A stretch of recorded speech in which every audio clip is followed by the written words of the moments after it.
Well, hello everyone. Welcome to It's a Crime. For those of you who don't know me, I'm Linda, and I am excited tonight to see you all. It's been a few weeks, and I'm very, very excited. So, we had a little technical difficulty a couple minutes ago, but we're okay. We made it. It's 7:02 at my time, and I'm not sure what it is where you are, but I see I see people with the loin fire emojis going on and the spicy emojis.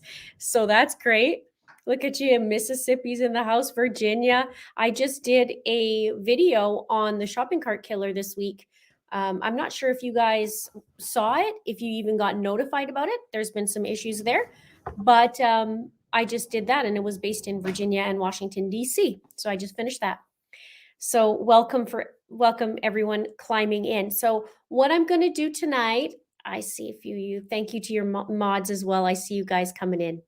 Awesome. Saturday night. Hope everything is going awesome. I actually just got back today.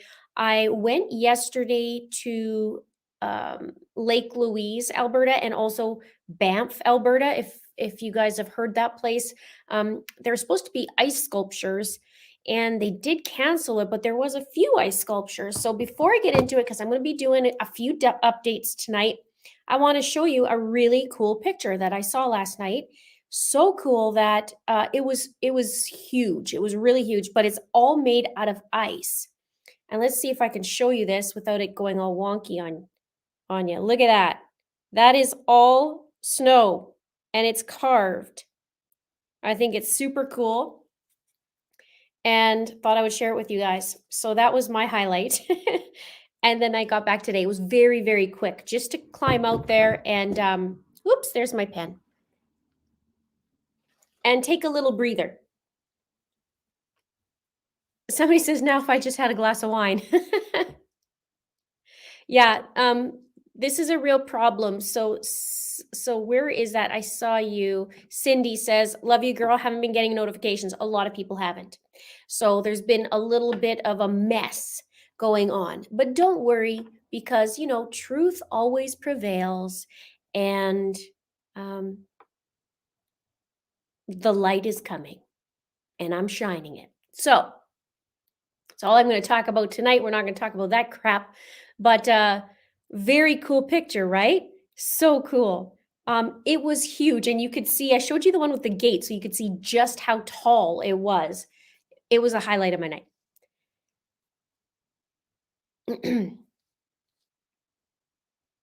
And Rose, she has been getting it, so that's good. And Rose, I heard it was your birthday yesterday. Was it yesterday? So happy birthday. All right, here we go. We are going to climb into some updates. We're going to chill out and chat. And you know how much I love the live streams. I'm going to just pop you out of here so I can read what you guys are saying while also updating you. Okay? So we'll go through it. Kibby says, hi, everyone. Ready to hear some genius comments. You know what? I love the community. They're so smart. You guys are so smart. And, let's get into it. So let's talk first about Gabby Petito case, because there's a couple new updates, and obviously this case is going to be put to rest. So back in December, Chris and Roberta Laundrie, Brian's parents, they filed a petition to access their son's estate. And they wanted to become administrators, obviously, because Brian didn't have a will. And it says here, the records show they submitted Laundrie's death certificate in court, along with information about his bank accounts and property. It showed that Brian had $20,000 in his bank account when he died, even though, he allegedly spent $1,000 on Gabby's credit card or on her card, and obviously not authorized to do so. So that was right before, obviously, he was coming home, or while he was coming home. Now, what else? Then on December 28th, Gabby's mom, Nicole, she filed a claim to get back Gabby's belongings, and that was part of a petition. And because Brian's Laundrie, blah, blah, blah, blah, blah, blah, blah. We're going to be bloopers on the live stream. Brian Laundrie's parents wanted access to this $20,000 estate. So we heard from Steve Bertolino and he said, this isn't going to be a problem. There's no contest to this. Like, we're going to split whatever we need to split. So they did that. Now, one of the things was the notebook. We always hear about the notebook and Brian Laundrie's notebook. That was found where he committed suicide, and they didn't say anything up until now. And it says in one of the statements, all by the FBI, all logical investigative steps have been concluded in this case. The investigation did not identify any other individuals other than Brian Laundrie directly involved in the tragic death of Gabby Petito. The FBI's primary focus through the investigation was to bring justice to Gabby and her family. The public's role in helping us in this endeavor was invaluable as the investigation was covered in the media around the world.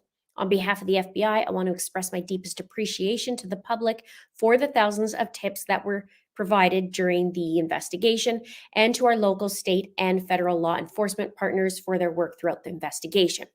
Now, it's come out that Brian took responsibility for the death of Gabby, and it was in this notebook. So let me see if I can go down here and just check here.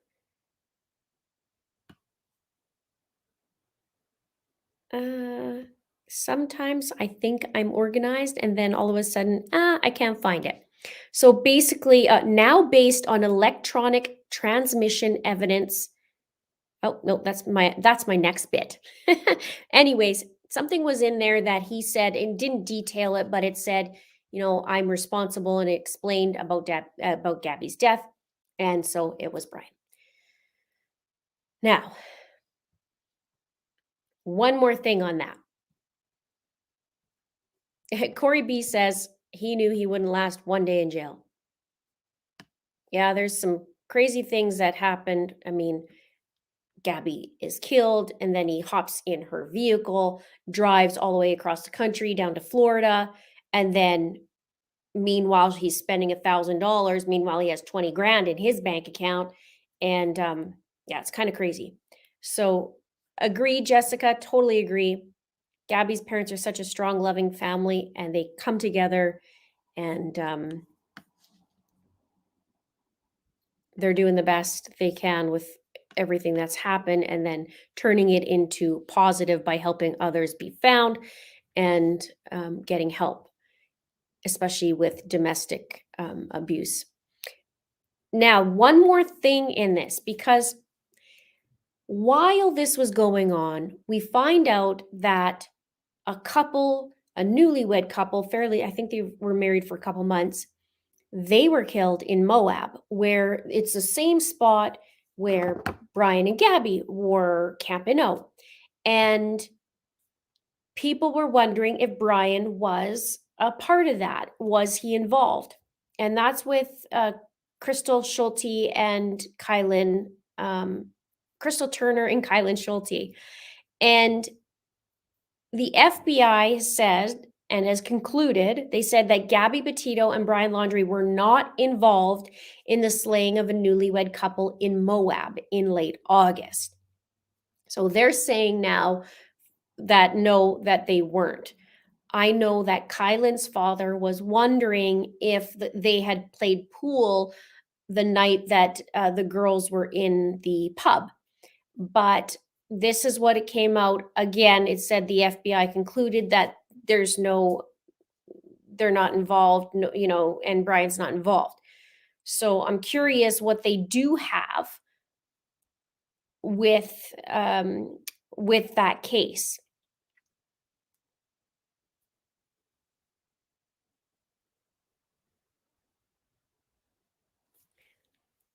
So Maureen says, I can't believe Brian's family through this whole thing, they knew and they helped him. I bet that info is in the journal. I do wonder, but obviously I don't think we're going to hear from that. What do you guys think? Do you guys think we're going to hear from about that journal, or what are your thoughts?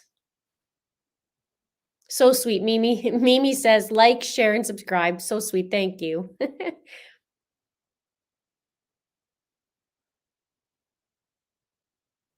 Shannon says, "I want proof they know 100% that Brian didn't kill those 2 girls." The timing's weird. You gotta admit the timing is weird, right? And I think that's why everybody's going, "Wait a minute." Especially because let me know your thoughts. Especially because you have that on the 12th, you have everything going on the side of the road with in Moab with Gabby and Brian and that altercation and that crazy situation. And then all of a sudden, Brian jets off and goes back to Florida, says that he has to clean out a locker or something to that effect and to save money, but you're spending all this money to go fly. So he goes and flies back. Meanwhile, Gabby's hanging out behind. And then that week, or just before he does that, that's when the girls were killed.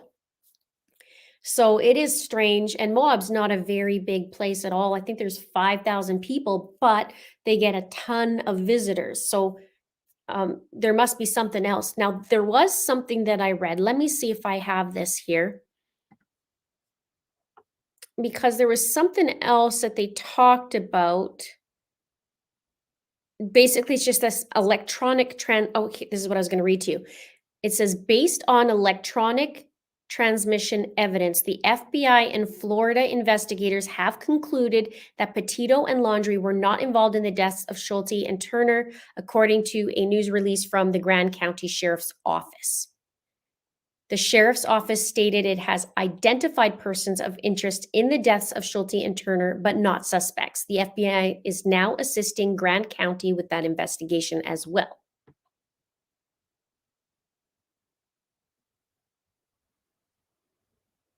So,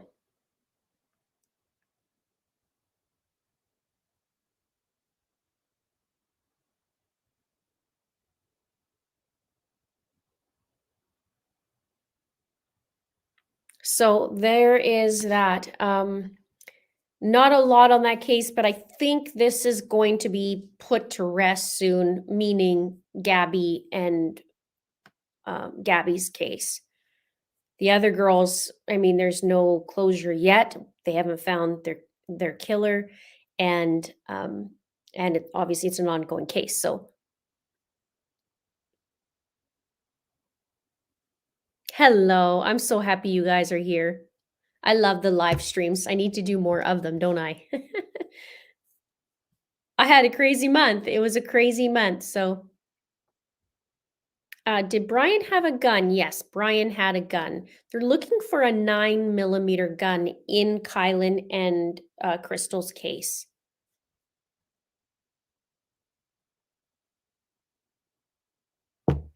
So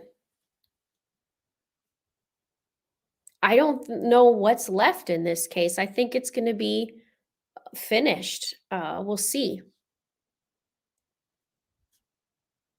Joan says, yes, it needs to be arrest.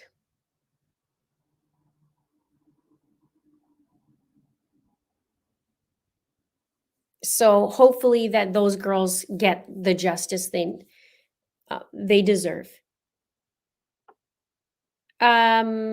Ditching the grind says, will you ever follow Delphi murders? I have. I've actually done a few videos on that. If you go to my channel on the video page or the playlist page, you'll see that I've done a few on the Delphi case.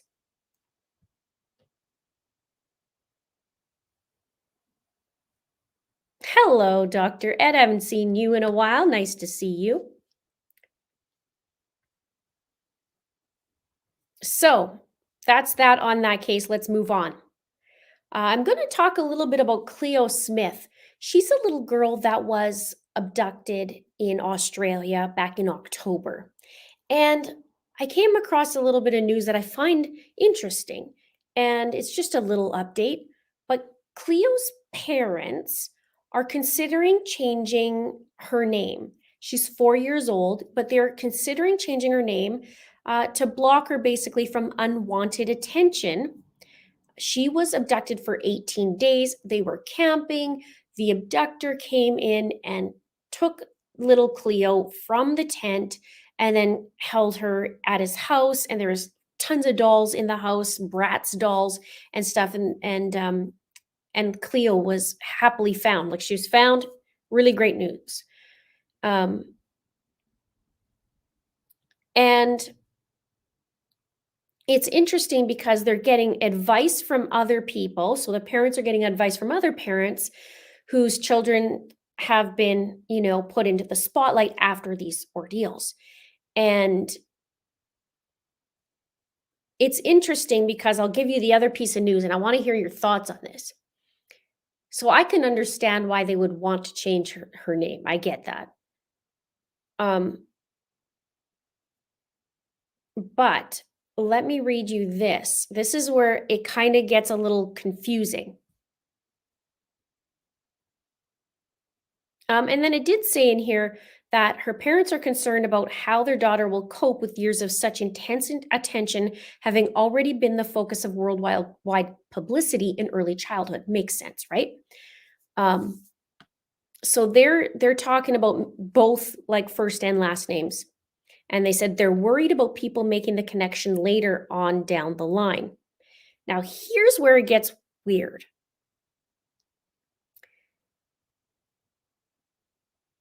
Actually, no, let me talk about the psychologist first. There's a child psychologist, and his name's Dr. Michael Carr Gregg, and he says that Cleo was likely feeling confused, scared, shocked, lonely, and probably a tad insecure about the future.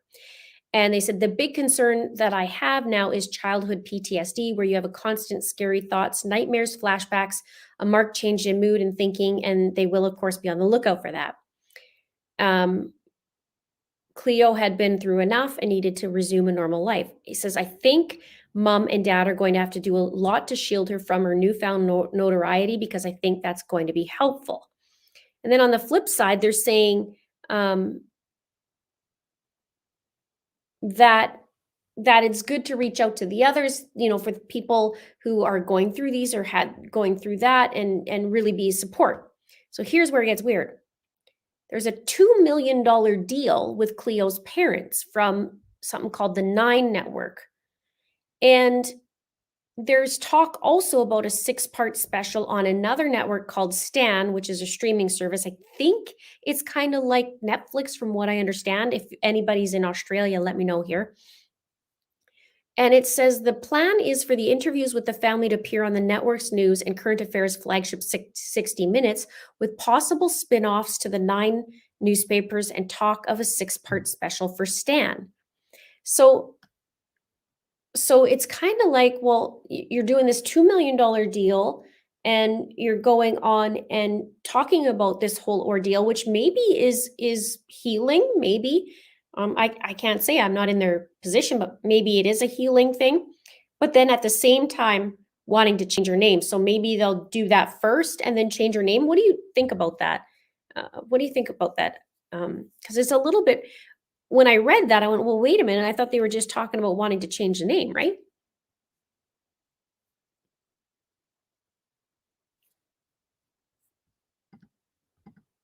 Thank you, Ditch the Grind, for the super chat. Thank you. I appreciate that. Jessica says she's been starving for info snacks. Well, here it's snack night tonight. Okay, yes, Stan is a paid stream like Netflix. I'm Australian. Okay, perfect. Thank you, Wayward Angel. Nice to see you.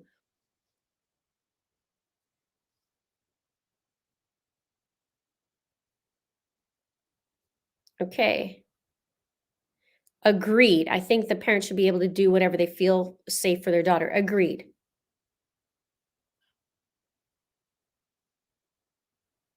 Talking about changing names could definitely be healing.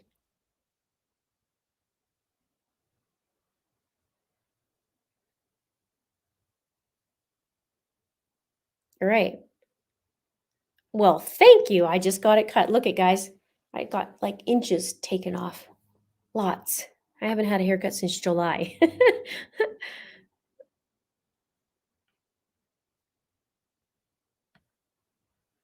Oh, this is an interesting comment. This abductor may not have called her Cleo.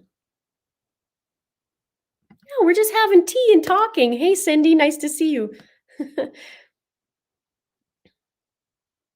So it's interesting. That's a good point. That's her identity. Matt, nice to see you, Matt. If they change the name, they have to move. They live in a small outback town. Good point, too. Thanks for the super chat, Matt. Um, maybe it's not a bad thing either because it's a small little place, too, where they're from. It's not very big. And maybe they would do that, change it and move, or maybe they're waiting for this kind of all of that interviews and all that to be done, and then they go. And Brent, I haven't seen you in a while. Nice to see you, Brent. Thank you so much. Nice to see you. And that will cost money. Good point. Very, very good point. All right, so we'll see what happens there. But I know he's going to be going into the abductor's going, Terrence Kelly. He's going this week. He's going on Monday. He'll be actually in court. And there was some weird stuff with him. I mean, obviously, there's some weird stuff. But even in court, I guess he was looking at the reporters and saying, like, what are you looking at? And all this, I'm coming for you next, that kind of thing. So it's going to be interesting on the 24th what that's going to look like. So maybe that actually would be, it'll be maybe tomorrow our time or tomorrow night. It doesn't cost anything to change your name here. Interesting how that works.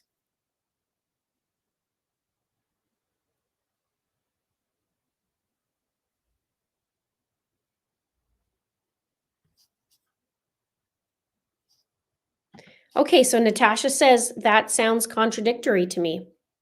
Nice to see you, Natasha. Yeah, it is a little bit. So I'm just curious, maybe it's the way it was written, or maybe it's like, look, we're going to do this, but after that, we're going to completely, change things up. I don't know. All right, here we go. We're going to go more. Yeah, my mods are the best. Give a thumbs up for the mods because they're wonderful. I love that we created an awesome little community here. Yes, we'll be talking about Bear Bear in a minute.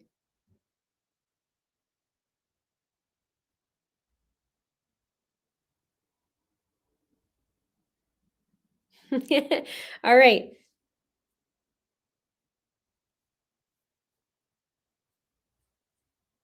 All right, let's see. We'll move on to the next one. All right, we got to talk about Lori Vallow Daybell for a minute because we can't go through that without having any updates. There's always an update.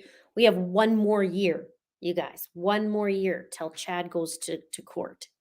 So let's kind of look at this. Adam Cox, who is Lori and Alex's brother, he was on an interview last night on 2020. And all the spicy emojis are coming out. And loin fire and Chad's portal. I love it. Okay.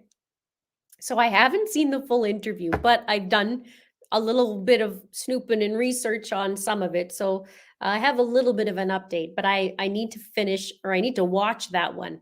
I tried to look for it to see if I could record it, and I can't. And plus I was gone last night. So, but Adam Cox says, while growing up with Lori, there was nothing odd about the family or her. But he said he noticed an unsettling shift in her behavior before the kids were killed and before Charles. And we heard that throughout the whole time. Basically, everybody's saying, at the end of 2018, or, she started to get weird. Things started changing. And you certainly did, Lucy, just in time. Always new stuff in the Daybell case. So Lori tells her brother Adam that she has spoken or had spoken to Jesus face to face. And Adam said, Lori, what you're saying isn't true. This is nonsense. And like Charles, Lori also told Adam that she's a translated being and she would not die. She told that to Charles. Remember, she's a translated being. She's there to lead the 144,000. And basically, a translated being is also, this is, I make jokes about this, but this is seriously what she thinks is she cannot die and she doesn't need to eat. So I have made a few little, let's just say, remarks saying, okay, you're a translated being and you don't need to eat. Guess you don't need to eat in jail. Just saying. Show me your translated being real quick. Show me. Right? So, and then Adam says, I looked at her and she looked at me and I was like, Lori, what you're saying is not true. This is nonsense. And she goes, you think I'm crazy, don't you? And he says, from that point, she tried to cut off everything with him. Now, if we take a little rewinder, remember that on November 26th, there was the welfare check on JJ. And then the officers came back and then she was gone, right? But at one point, when they came to talk to her, and she was talking about JJ being with Melanie Gibb and at the Frozen 2 movie, she also talked about how her brother is after her, which was Adam Cox she was referring to, and that he had $1 million policy on her head. So she projects, right? And she did that with Charles too, that he's cheating on her when she's the one cheating. And that she's saying Adam had $1 million policy and wants her dead. But I mean, she is the one who had the policy, or she thought she had the policy on Charles and all that. So she's crazy. Okay. But this is what went down. So Adam then says, okay, this is weird, right? So he goes to his mom and says, can you help? Because Lori's saying a bunch of crazy stuff. And he literally says, I was like, look, Lori is saying some crazy stuff. We got to do something. And my mom was like, well, she's never said that to me. I never heard her say that. Adam said that since all this went down, there's been a huge rift in the family. And he said, our family is nothing the way it used to be. You don't know who to trust, who's saying what actually happened. And he says, and so some family members may believe one thing and other family members believe another thing. We saw that with Summer Shiflett. We saw that with Lori's mom. She said, I talked to JJ on the phone. I'm his grandma. I would know. And that was not true. Or Lori maybe did something to dupe her mom or whatever, because basically JJ had already been gone at that point for over a week, over almost like a week and a half. So, weird. And it was like a 90-minute phone call beginning of October. This is right around the time that Brandon Boudreau would have his life made an attempt on to kill him. So he does say, Adam's mom said that Lori is just the same as she's always been while she's been in jail. And being in jail has done little to change her mindset. He says, my mom has talked to her, and it seems that my mom is saying that she's just the same as she's always been. My mom thinks that being in jail hasn't had any effect on her at all as far as coming to reality of what actually is happening. And he did say that although, weird things were happening in 2018, he didn't think that there was anything alarming that she'd go and do, allegedly what she did to her children. And he said, I had the same gut feeling in my stomach, the same way I had the same gut feeling when Charles was killed. And I thought, if she's not saying where the kids are dead. He said many of his family members, they thought that the kids were alive and that Lori was just maybe hiding them out in Hawaii. He says, it's hard for me because I knew in my heart that the kids were dead, and my mom and everybody thought the kids were alive. They thought that Lori was hiding them somewhere in Hawaii. I thought that too in the beginning. Maybe it's just a case where, she's just holding out and the kids are in some bunker or something like that. A lot of us were thinking that. And then it was quickly becoming oh no, that's not. Um, he says there's so much deceit because he was talking about Alex and Lori and what they were telling the family. He says there's so much deceit, and some family members may believe one thing and other family members believe the other thing. He says, I know I went into shock again and thought, why in the world would they kill the kids and then bury them on Chad's property when it came to the kids, right? It's heart-wrenching. It's an emotional disaster. You get a sick feeling in your stomach that could even happen. Whatever plan they had, I really believe that they thought they were going to get away with it. And he made a major statement when it came to jail. He said, jail for the rest of their life is not good enough. Death isn't good enough. If you think about what those kids went through, is there anything that could bring justice to what happened to those kids? And remember, those kids were buried in Chad's backyard. Tylee was dismembered and burned. JJ was wrapped in plastic and duct tape. And also Charles being killed, also Tammy, and also an attempt on Brandon Boudreau's life. It's crazy. Now, speaking of crazy, Lori, she's been in restorative treatment, and the Idaho Department of Welfare submitted Lori's evaluation to Judge Boyce. And Judge Boyce sealed the report as it contains Lori's mental health records and her treatment information. And he said the judge said the defendant's privacy interests in having her mental health treatment records remain confidential, predominant over the public's interest in having the information disclosed. So basically, we're not going to be privy to that stuff. But a couple people have told me that on the docket, it usually says, I can't remember what it used to say, but now it's saying pending. So maybe she's going to be back in the circuit. I don't know. We'll see.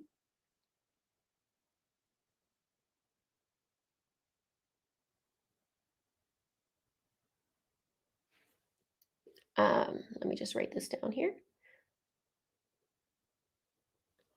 What do you guys think? Erica says, Adam seems like the only sane one in the family.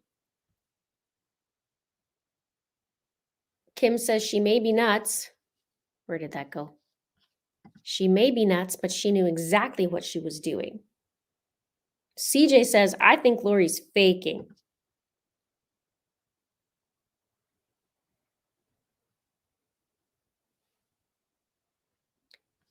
Yeah. Well, sounds like she's still in her own little world, and maybe she just truly believes that was what she was supposed to do. I don't know.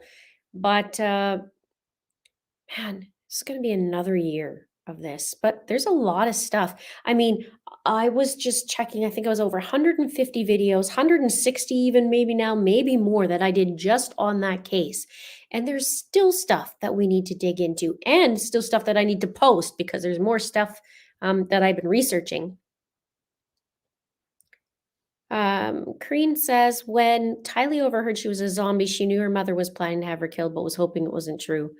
Yeah, scary when she started putting two and two together.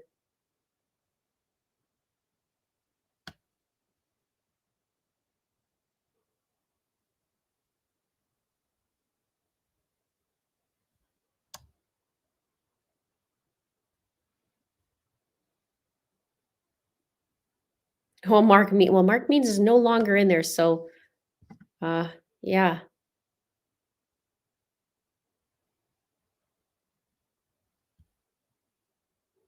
It'll be interesting if she's going to be back on it, and it's just like, let's just get this done. Come back and get this done. You'll know if she's still smirking in court.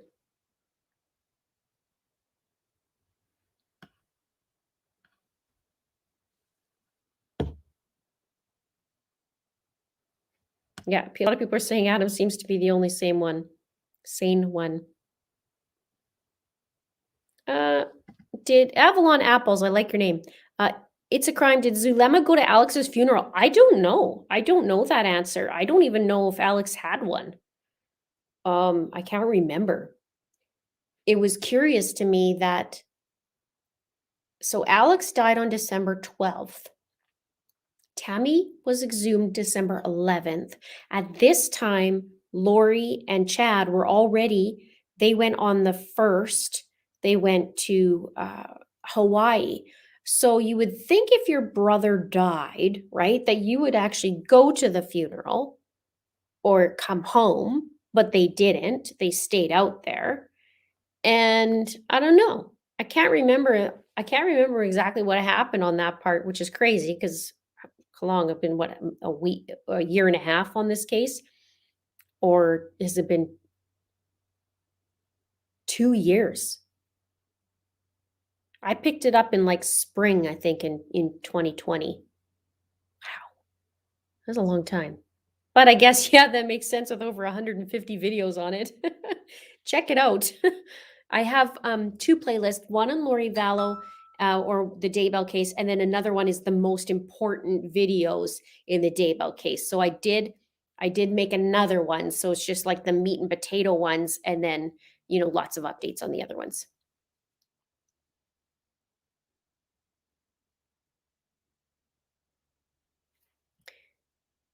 Um, Deborah says Janice said Alex had a funeral, and the only people who attended was a small group who didn't think he was guilty.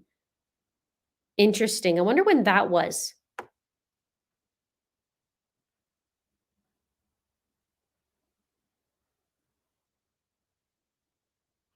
Thanks, Diane. I don't know if many people saw that, but do check it out. I did the shopping cart killer the other day, and I did a few things different in there. Maybe you guys can tell, maybe you can't tell, but do check it out. I have that in the, oh, I don't have that in the description right now, but maybe later.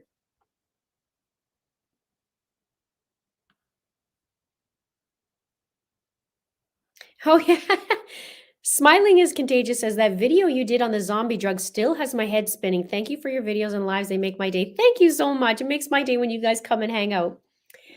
Um, yeah, we were talking about Devil's Breath. I have a new series called Chitter Chatter, and I was exploring the topic of Devil's Breath, and it's a tree or a flower from a tree, and it's really, really, really, really dangerous.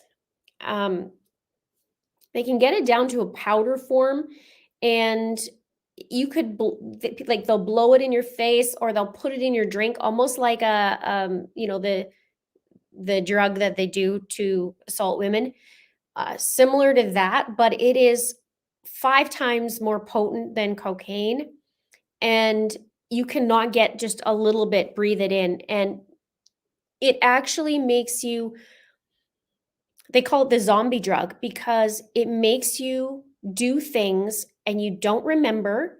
And also, the other thing is it's like you lose your free will, so you can suggest things. So, for example, a guy woke up and he's in his apartment and there's no furniture; it's all gone. And he goes out to the concierge and says, like, what happened to all my furniture? Well, like, what happened? And the guy says, yeah, last night you came out, you grabbed all your furniture.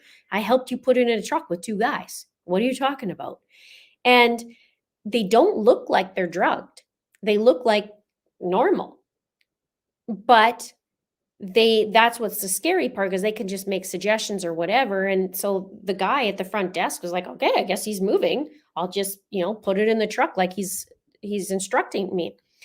And there were a couple other stories where men and women were getting drugged, and they'll go to the bank. Because somebody will suggest to them to go take out the money, and they go to their bank and they take it out, and on camera you're just seeing, taking the money out, but they're waiting in the back, and then you're coming, you give it to them, and they'll rip you off. And so all kinds of things like that is super scary. And the interesting part to that is right after Charles was killed, Alex hops a flight to Colombia. Now, I know he's been there before, but I had wondered in this Chitter Chatter series going, so weird because after that, everybody became zombies. I think Tylee might have been mentioned once before about a possible zombie, but it wasn't till later that they were talking about zombies. They just said, Ned or Nick Schneider took over Charles. They didn't really call it zombie until later. There's Tylee up there. Um, so it's quite interesting just to kind of explore that, but I don't know how we would get it back, but it is powder form and it doesn't smell. So I'm wonder if, it'd be worth trying to find out if dogs can smell it, if, the drug dogs, can he bring it over? Would it be easy to smuggle? And what would it be? So it's very interesting. Sweet Cherie says secret combinations was one of my faves that you did. That's one of the most important videos, I think, is that secret combination, because that's what they were. That was exactly it. And when you compare it to all the things they've done and getting away with these things, it was exactly like that. So do check that out or rewatch it if it's been a year, rewatch and see. Because now that we know new information, it's always interesting to go back and see, oh, geez, that fits here, that fits there, right?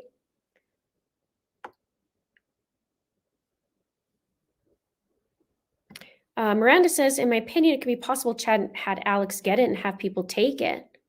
So interesting. It is. It's.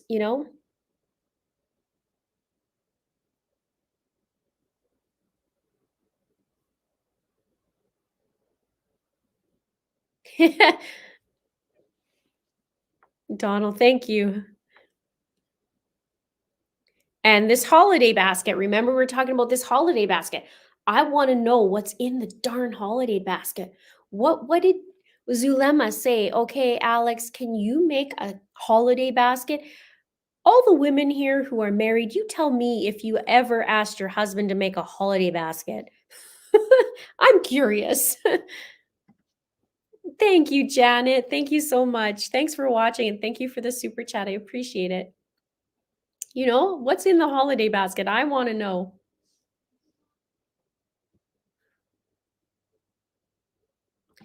I wonder if Devil's Breath was used on Lori to change her mental state to make her believe people were zombies. I don't know. And it's interesting because this stuff does wear off, but it's very dangerous. Like you only can do a little bit, otherwise you will kill the person. And it's said like a gram can kill 10 to 15 people. So it's scary. Thank you, Owly. Thank you. And thank you for watching, all of you guys. And thanks for hanging out with me tonight.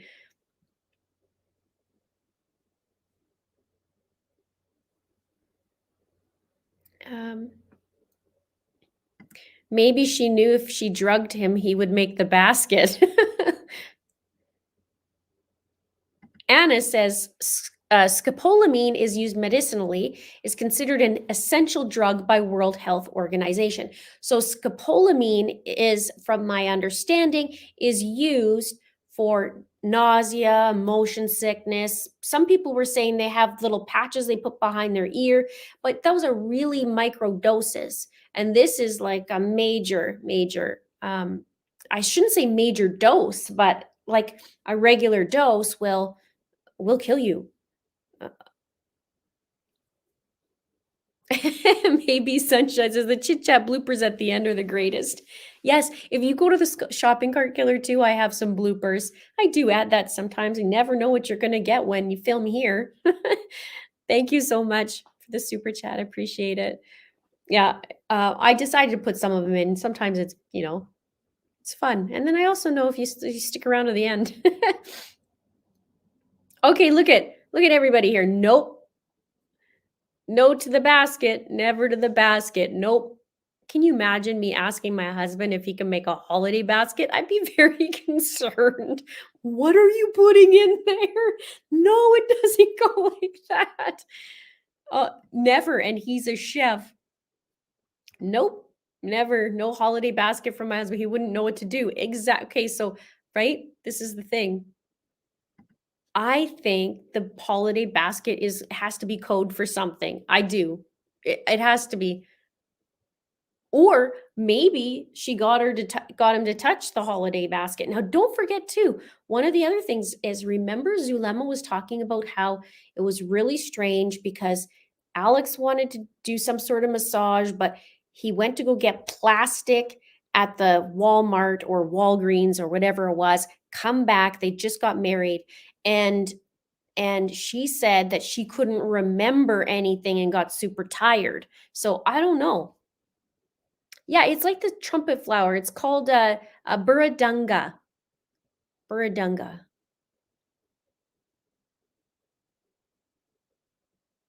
Exactly. Boom. I no, I haven't. In 27 years of marriage, I would never have my husband make a basket, you see? Not only have I not asked my husband to make one, I will never ask him to.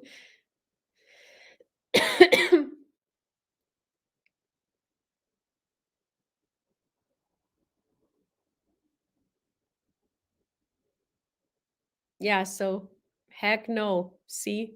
Nope, no basket.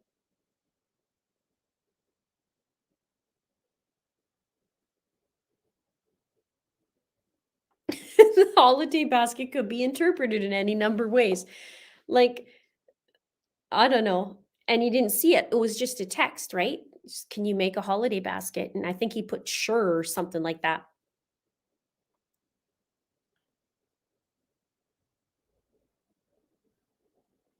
Yeah. So see, thank you guys for letting me know here.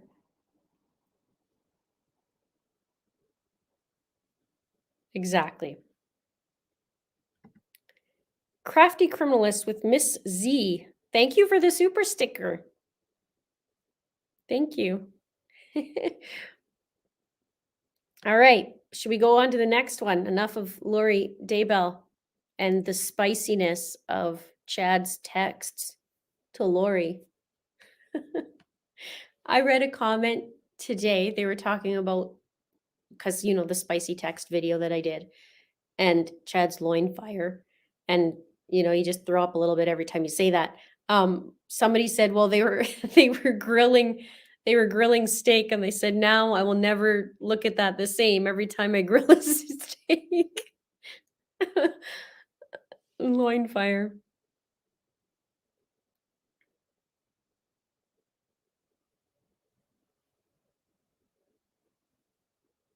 I'll grab you guys the link to the most important ones in the case. And I have a separate one too for Melanie and Brandon Boudreau. I have a separate playlist, but I'll give you the one for the most important. And there is, I think there's 10 maybe in there. I mean, all of them are important, but I really dive into some of them and it's a game changer.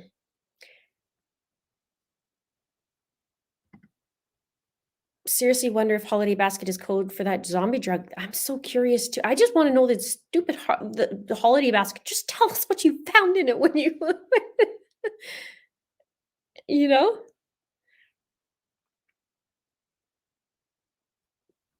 I'm not sure if Alex had a life insurance policy. We never did find that out that I'm aware of.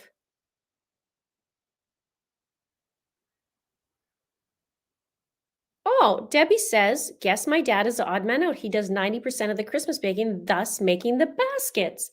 Well, look at that. We have one person. But that's still, he is the odd man out, but good for him. He knows what a holiday basket is.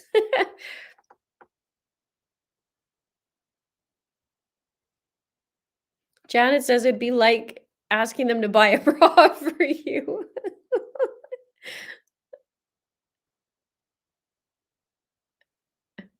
Sorry, neighbor.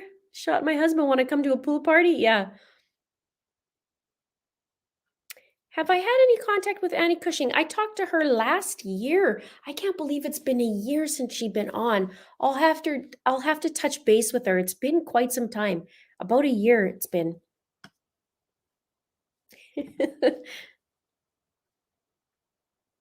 All right.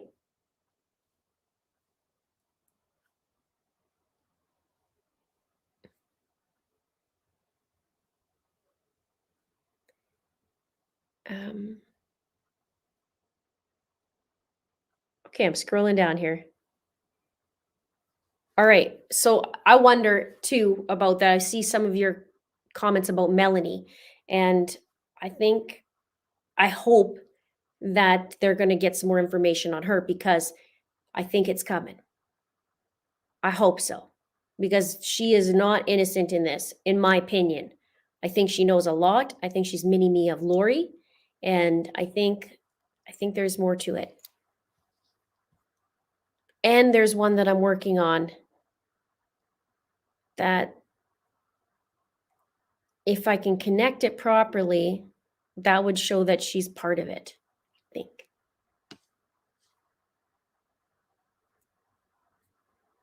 All right, let's move on from Lori. We're going to talk about Bear Bear for a minute. Let's talk about Bear Bear.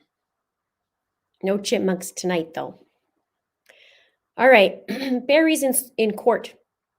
He's in court on Monday and Tuesday, and it's going to be long 2 days, in my opinion. There's a motions hearing, and typically when they're in court, it takes forever and a day because, in my opinion, his lawyers chat about the same thing for 8 hours on end and covers this much. However, there is a new judge. So, excuse me, guys. So Patrick Murphy is no longer the judge in this case. He's recused himself. Ramsey Lama has been appointed in his place. And he, Judge Lama, or Lama, however you say it, he used to be, before becoming a judge, he was actually a criminal defense attorney. And it said, prior to forming his own firm, Lama worked for the Office of the Colorado State Public Defender in Salida and Grand Junction offices. So that's interesting. And what else? So they're going to talk about a bunch of things. Oh, this is what they want. There's another motion filed.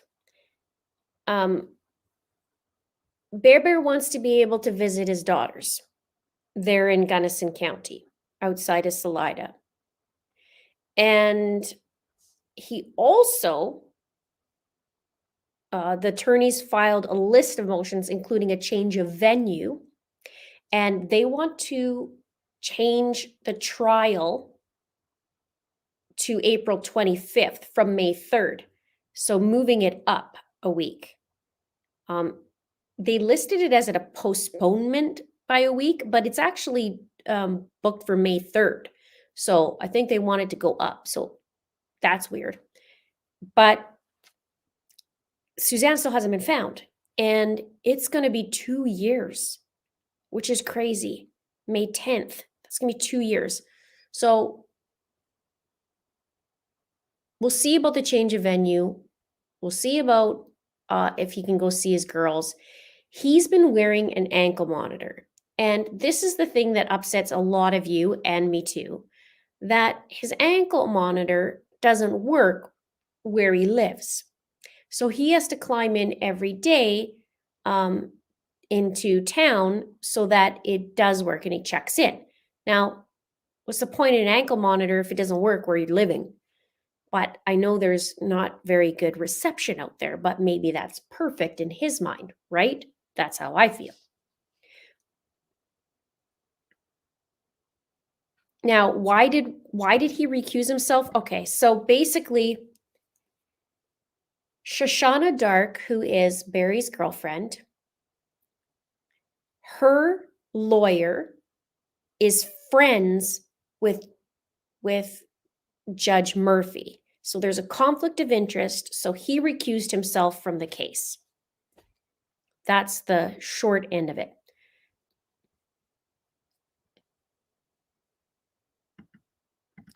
Unknown male DNA found in Suzanne's car that is tied to 3 sexual assaults in CODIS. Yes, but let's talk about this. The DNA that was found is a partial match. So a partial is a partial. We'll see who that's tied to and who the end result is.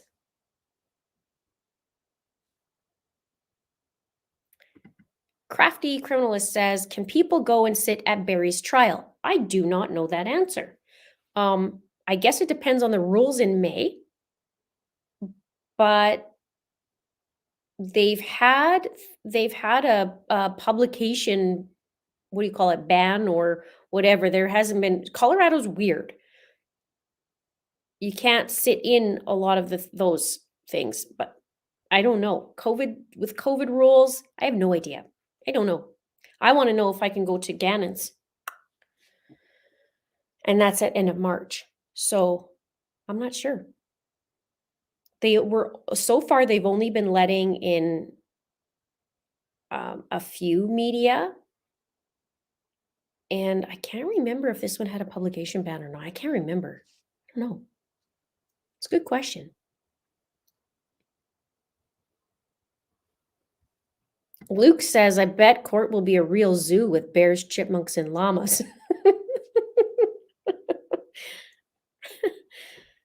Well, you forgot about the turkey, Luke. You forgot about the turkey.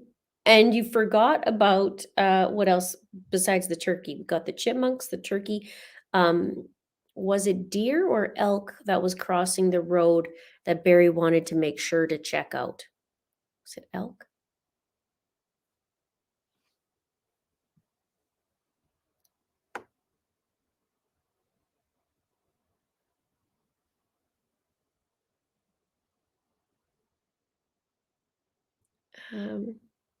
Lynn says, since they still have not found Suzanne, I have a horrible feeling Bear Bear's gonna walk. I really hope not.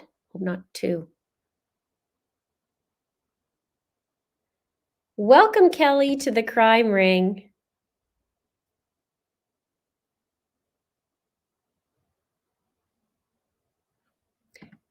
Kelly says, hi from Florida. Love your content. I always thought Melanie knew more than she let on. Hope they get her for something. I hope so too. Maybe it's coming. We have a little bit of time though before trial, so maybe. You know, we get some time to really lock down what's going on. Maybe it's just harder for them to prove right now. But I don't know. She's kind of follows everywhere they go.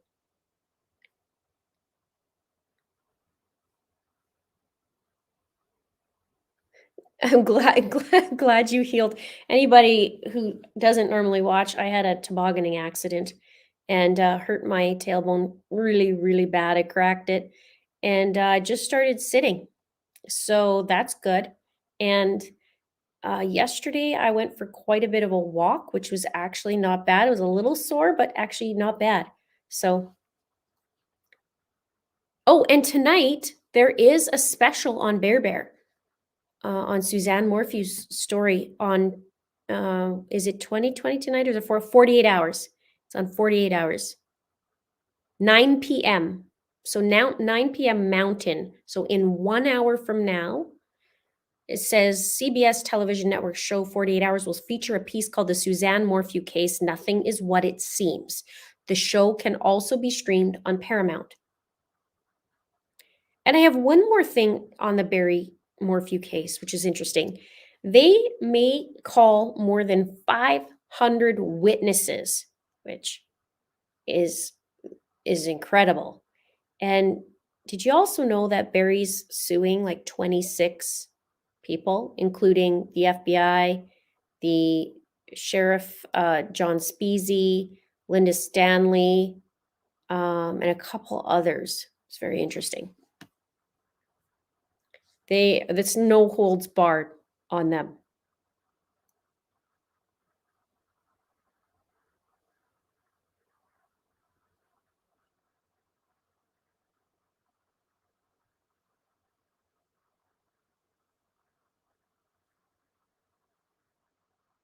Yes, it could be a cousin. Yes. Talk DNA, Linda. Yes, it could be a cousin. So if it's a partial match, it means it's a partial match. Every time if we have mom and dad, right? Or mom and me or dad and me, right? And every time there's another generations, it halves the amount of DNA because you're splitting, right? So give or take.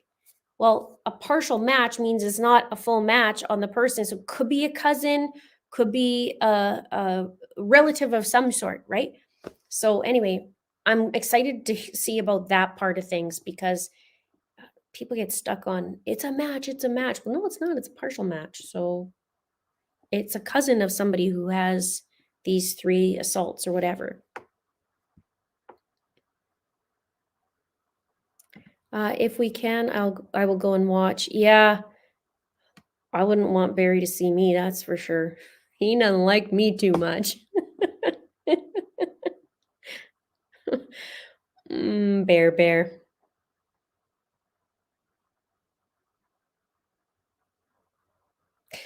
But right now, can you though, with all these rules and um, high profile cases? I don't know what they're gonna do. I really, really want to go to Gannon's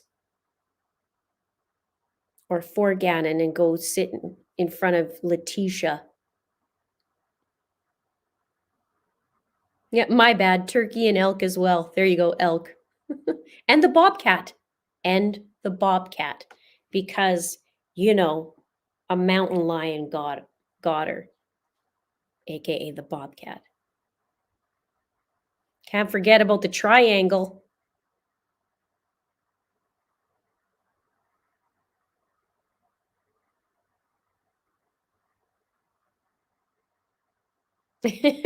Oh, you guys are so excited that we're live. Thank you so much for hanging out.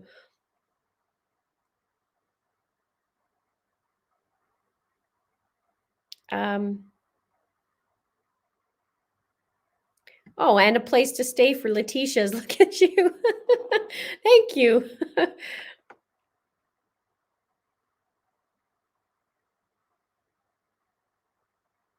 Well, I gotta come down there then. I just gotta come down. I'm not too far away from the courthouse she's at.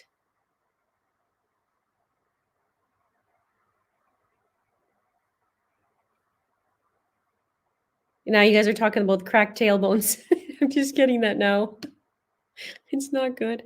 I'm actually healing faster than I thought. My son, though, said to me, he's 19, because I went down the hill with him and we took a jump.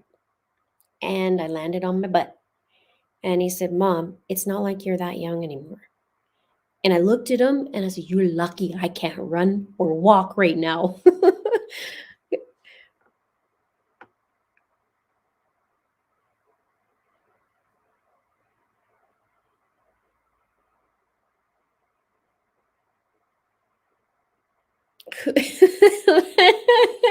Who likes you more, Letitia or Barry?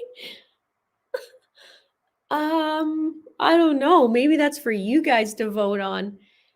For those of you who don't know, Letitia definitely followed the case, and she would respond to my questions, but she would do it through media instead of answering me here.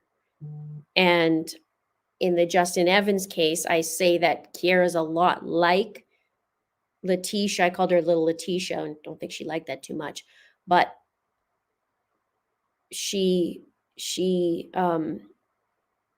Letitia would answer. So I would pose a question, Letitia would answer with the media, and then I'd pose a question, she'd answer with media. And Barry, well, it was a little different with Barry, but I went I went extreme in some of my videos, and there was a little bit of a reaction. That's all I'm going to say. Bear and Lyndon, not a good mix, but he doesn't like that I talk about the triangle. So what do you do? What do you do? I would be a little more scared of Barry than I would of Letitia. Letitia, I can sit and cross from the courtroom. Shelly says, I saw your video on the shopping cart killer. It was interesting. Thank you. It's an interesting case. And it's weird that the guy, how do you do this over and over again? He would meet these women on an online dating app, and then he would chit chat with them, and then he would meet them, and then he would kill them, and he'd transport them in a shopping cart, and then he would dump them. The first one was stayed in the shopping cart, but the other one was in containers, and then there was another two. So they found them in November and December. And it all led back to, well, there's two different spots, I guess three technically. The first one was in September, and that was in, September 7th, I think she was found. And that was in the shopping cart. And then there was another area in Virginia that they were transported by a shopping cart into the container. And then there was another two in December, and they were found, and they were part of the Moon Inn. They figured, they led it back to, okay, the shopping cart killer was staying there at this motel, and so were these girls. And around the same time is when these girls went missing, and he was staying there, and they tied it to him. So it's very interesting. It's very bizarre. I don't know if he has a rhyme or reason to who he picks for his victims, but they figure there's a lot more. So he's like big time, full on full serial killer.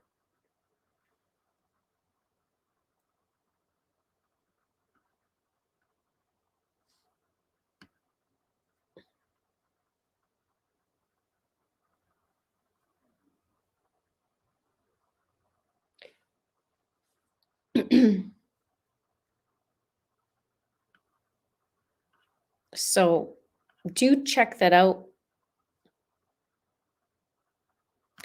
Hannibal says, I wish they would use familial DNA testing to find out whose DNA that is. They might be just doing that.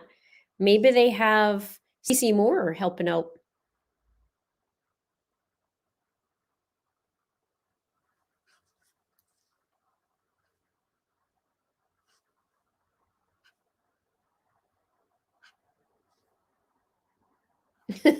Matt says, I ran into a tree on a sled, and when everyone got to me, the first thing I said was, can someone get me an ice pack? I have to put an ice pack at night because it hurts, but it's getting better.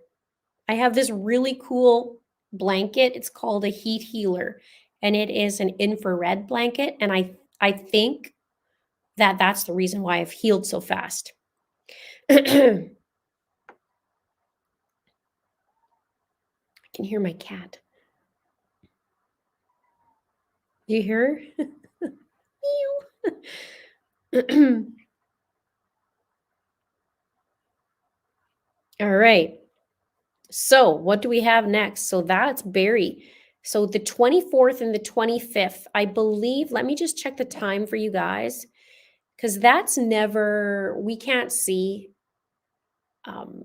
typically we can't see the court with Barry's online, but he is on 8 a.m. Ooh, that's going to be early.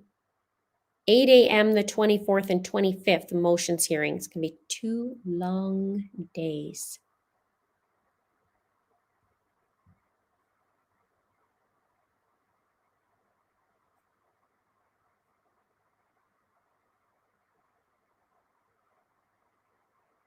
You've never heard of that? Okay, let me grab you guys, because right now some of the notifications aren't really working. So we're gonna have to show you, right? Show you the case. That way you can check it out. It's about, I think, 14 or 15 minutes long.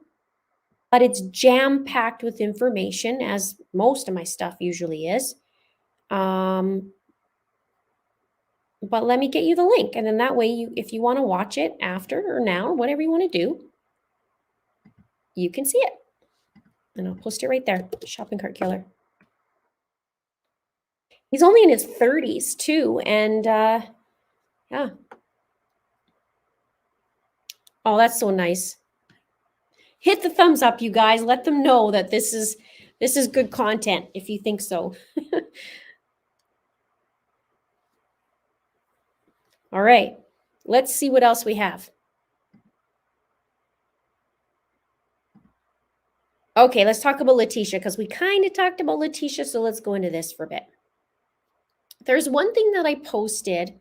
So she was supposed to be in a hearing, I believe, on the 13th. Now it's going to be on the 27th, which in a way, I see someone. Before I get into there, I want to say, give hearts to Brandy. I'm giving you hearts, Brandy. Well, it kind of worked. Brandy is little Michael's mom. And let me grab you guys the link before this, because this is very important. Little Michael's been missing. Michael Vaughn's been missing for quite some time, since summertime. And this is so important. So I'm gonna put that right in there for you guys to take a look. Brandy, I tried to message you on Facebook, but I think because we're not Facebook friends, it goes into like the request. So if you would like to take a look at it, you can read my little message to you, and then hopefully we could chat offline or you can email me at itsacrimeandashame@gmail.com. But this little boy needs all the help that everybody can give. And he's been missing since July. Forgive me to remember the exact date. I've been talking dates all night. But is around the same time that Summer went missing. But little Michael didn't get his Amber Alert. And he's missing from Idaho. So please, please, please, please, please, please do what you can to share the information out and get him home. So thank you. Heather has that. So Brandy, we are all hoping little Michael comes home soon. And please do watch that. If any video tonight, watch that video and spread the news, share the video. I give the descriptions, I give, the timeline and the phone numbers and all that. So we need to have everybody be a parent to little Michael and share the word, because he's been gone for quite some time and his family certainly misses him and wants him home. I was hoping it would be a Christmas miracle, Brandy, and hopefully it still will be really soon. Really soon. Little Michael Monkey Vaughn. Yeah, they call him Monkey. So I wonder if I have a little picture. I might have a picture on here of him loaded up, because I do. Here he is. There he is. I did do a live stream a few weeks ago, so I do have him right there. So Brandy, we are rooting for you and on your side. And like I said, you're welcome. If you want to come and talk about Michael, we can set up a time and you can, talk about him and talk about his likes and talk about his little personality, and then talk about, the help and what we can do. And I know the authorities there have been a huge help, and I know they've been very, very close with your family. So you're welcome anytime to come on here. This can be your platform too. So do check that out. I did put the link in there too. Let's just see if I do it again. There. So let's spread the awareness as much as we can. I know Summer's case just blew up, and then a lot of people said, I didn't even hear about Michael's case. So we have to do that. So welcome, Brandy. All right. Let's just get back to Letitia here, and we got to breathe it out for Letitia. So Letitia was supposed to be back in court, like I said. Now, she's going to be in court on January 27th. January 27th is the 2-year mark now since Gannon was killed. And this is what drives me a little crazy. And you guys could probably agree. She refused to appear, okay? And she says, I have been refused my meds for the past 5 days. It's not safe for me to be in the courtroom when I cannot control myself. That's her reasoning. And it says Stokes' attorneys have asked the judge that she not be required to appear in person, as an in-person appearance could have an impact on her mental health. Let me know your thoughts there, and I'll tell you my thoughts in a minute.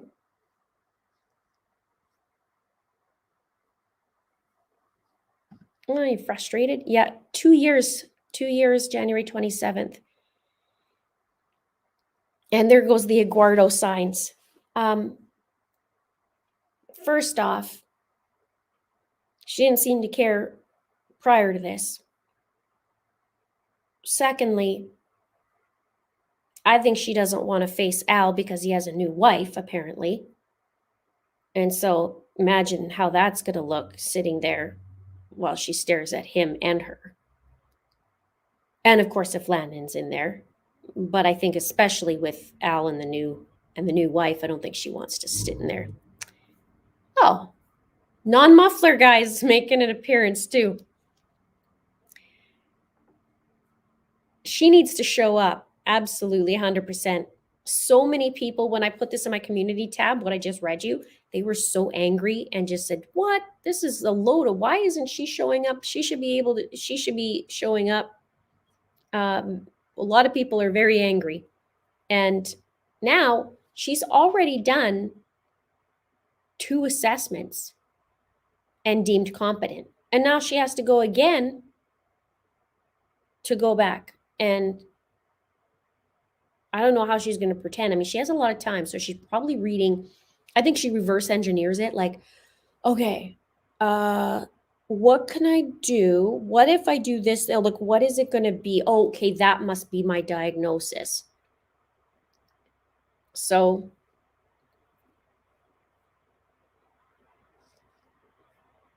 she's totally a master manipulator. She manipulated the whole case the whole entire time. She was going into crime groups. She was responding to my videos. She was doing all kinds of stuff. She's not.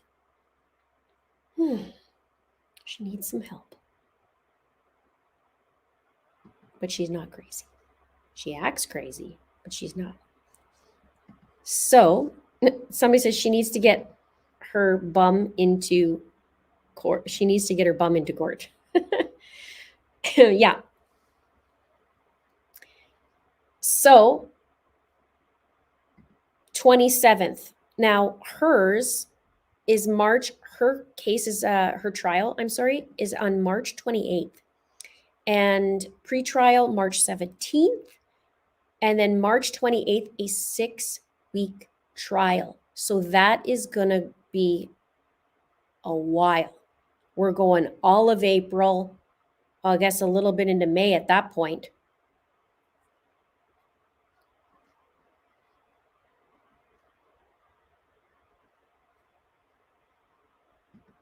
I don't know. She's been told several times, you get your butt into court.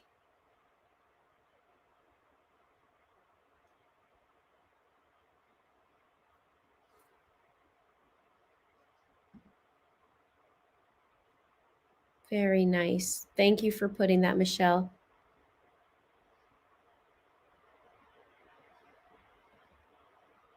Yeah. So I don't know why she's being coddled. Good point. They said to her numerous times, you need to get your butt in court. And then she didn't even show up for her preliminary. She just does what she wants to do and doesn't Oh, well, I mean, haven't you done enough? I think she's done like more than enough. Beat it. Get your butt in court. Too bad. So sad. Should have thought about that before. Right? If I can be there, I will be there.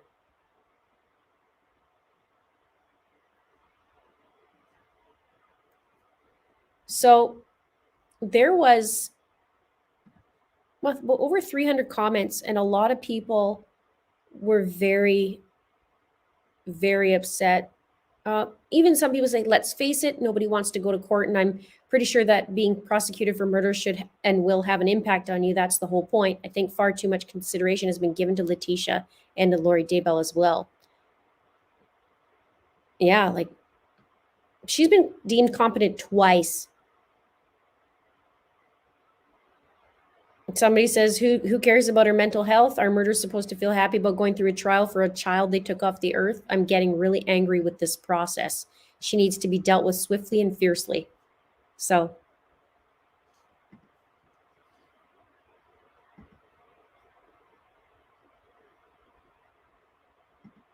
the more she gets away with, the more she thinks she's in control and the judge and everyone. Remember her letters that she wrote to the judge? Dear Judge.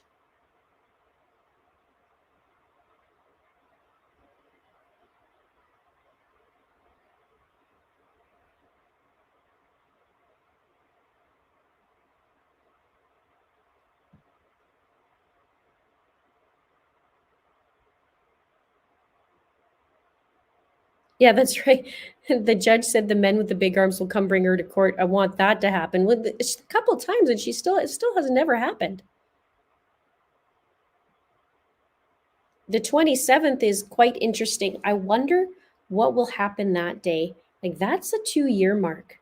I wonder. And she always does something. She always does something.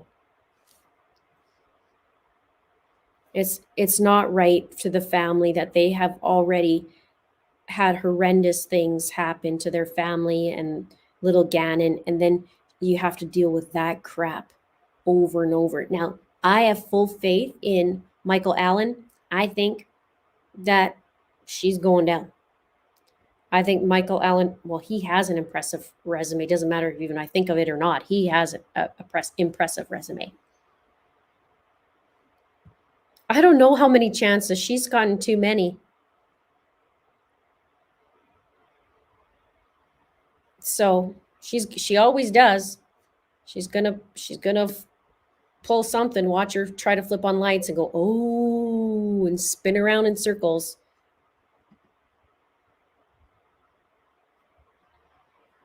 Letitia. And I mean, even the trial, it's 6-week trial. What maybe she's trying to, well, remember she tried to escape with a broomstick and she was measuring herself to go out the window.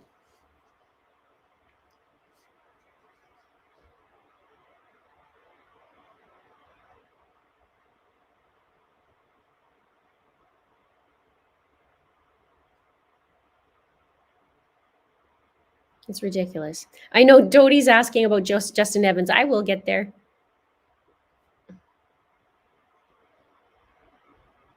Hello, Jeremy. Nice to see you.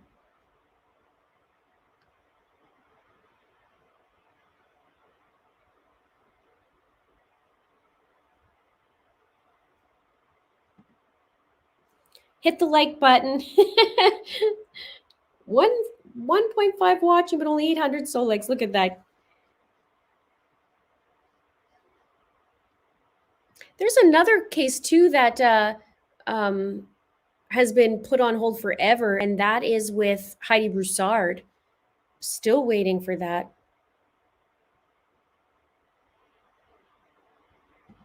Oh, well, Diana, what she did was she tried to bribe another inmate, and she had a measuring tape or measure. She was trying to measure herself to fit out the window, and she was getting a broomstick, and she planned on escaping out of jail, and then she got in trouble for it. So she did get in trouble for it, and one of the inmates ratted her out.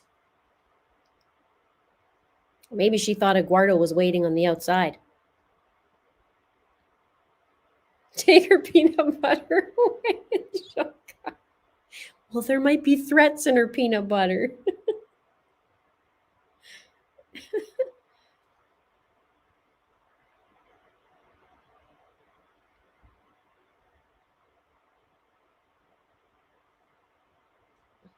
And she also attacked an officer. That's true.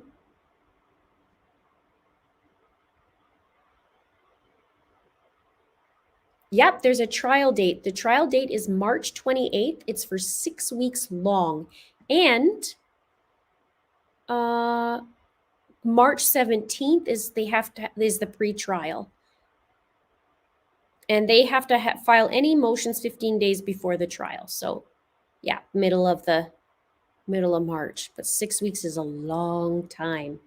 But there's going to be a lot of stuff on it. I don't know if it's going to be televised. Those are the things I don't know about, especially with Colorado, and I don't know.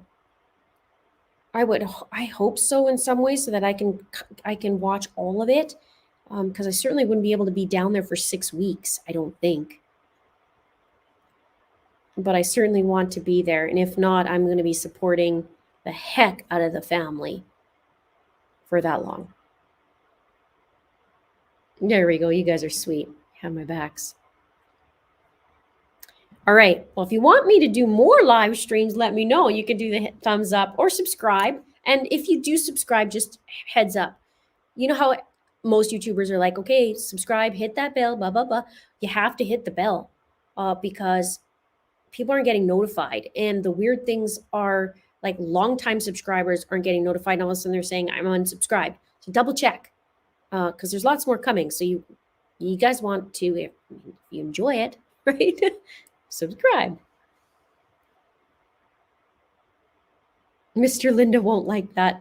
He'd be supportive, though. He knows how I feel about this case.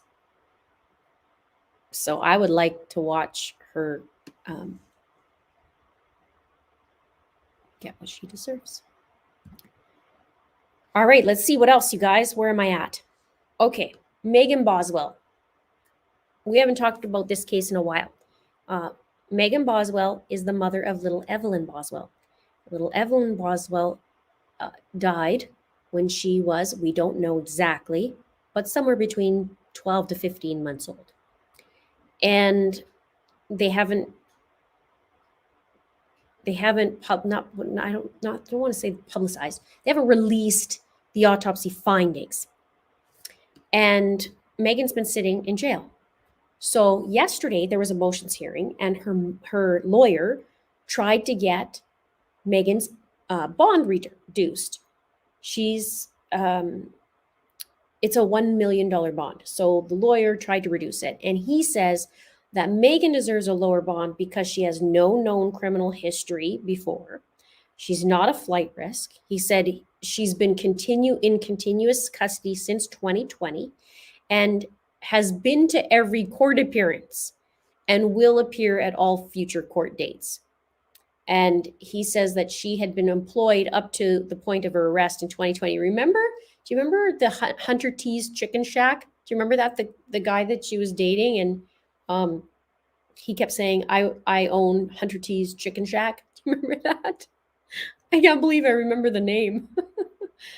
Anyway, the judge said no to the bond reduction. So no deal.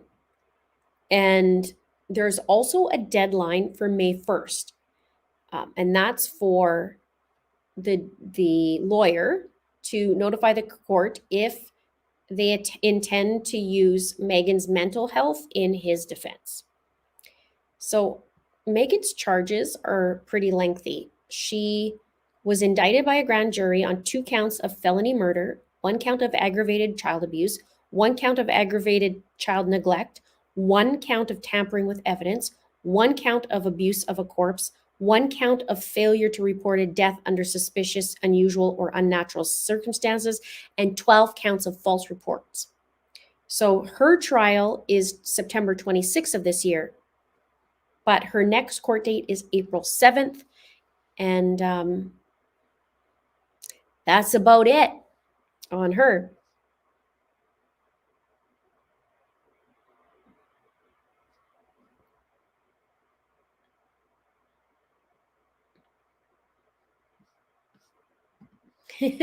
I'm glad you love the live streams. That makes me happy. It's not everybody's cup of tea, but it's cool. I love it.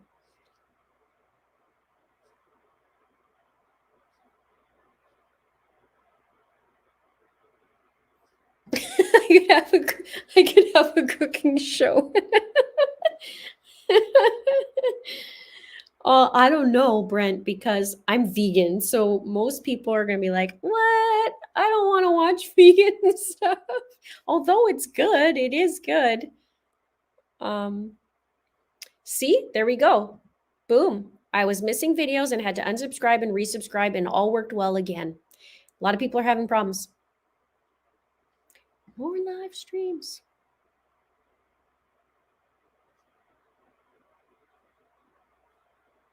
Make sure notifications for YouTube are allowed on your phone so the bell notifications work. Look at you guys. Working like a little family.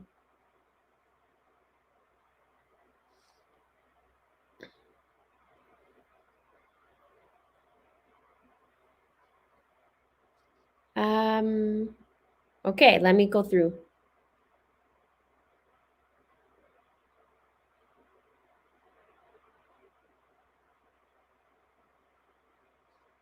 I'm on live still. Yeah, I usually go for quite some time. It's only been an hour and a half.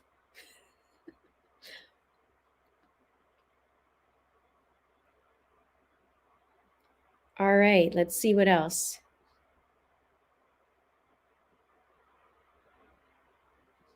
That's a good idea. Sorry, that goes up. Keep asking, see what happens.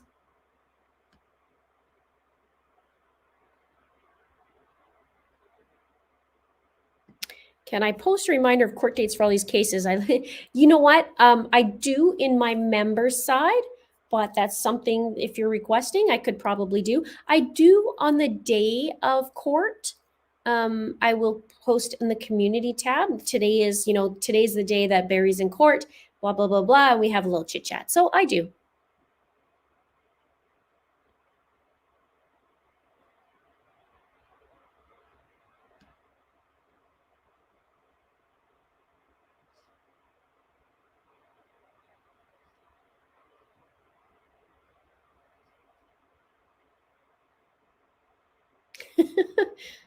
Three live streams a week. Oh my goodness. You know what? During the trials, I probably will do that. I probably will go live. We'll do, the posting of the court case. If it's public, then I can chat about it and, do some digs at Letitia just because,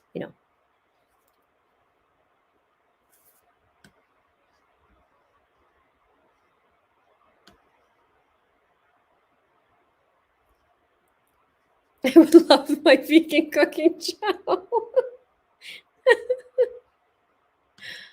It took me a while. I tried one time to do it for 6 months and then I went back but now I've been vegan for 2 years. I guess 99% vegan, 1% sometimes have fish, but I have not touched anything else since. West Boys, no, not really. My last live stream, I did a little tiny update. The boys' biological dad talked about them, but really there's nothing with them. Thank you, Maui girl. Thank you for posting that. If you want to join my crime ring, you can click that and hang out. We do Zooms, we do live streams as well.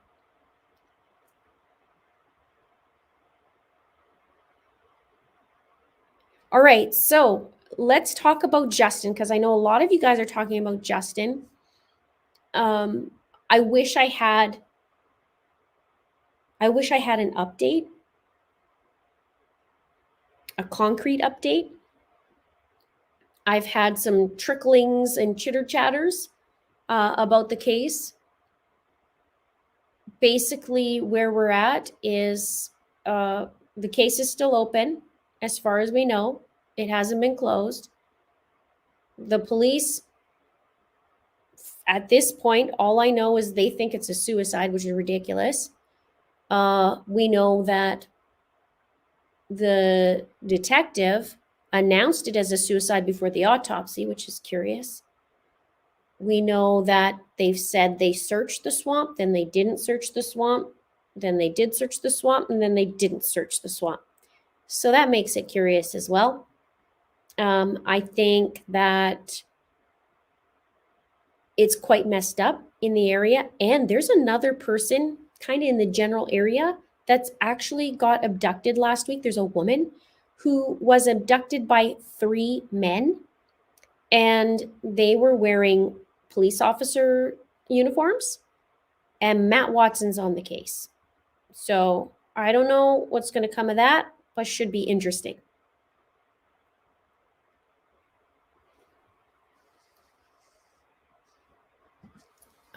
I got you interested in the case, so you guys got to check all my cases out.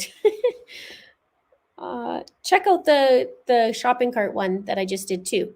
I'd be curious what you guys think, because I did a little bit different. I have a special guest that I'm just confirming dates on.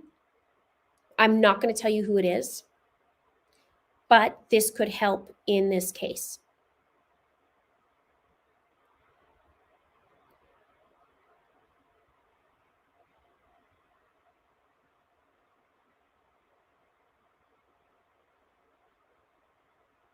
I did receive a letter about Ken. I did a video on it. No, it does not involve the RCMP, Dr. Ed. No, it doesn't. Not yet. Not yet. But I think it's time to branch out and talk to other people who are knowledgeable in that without being directly involved. Thank you, Red Plum. I appreciate that. So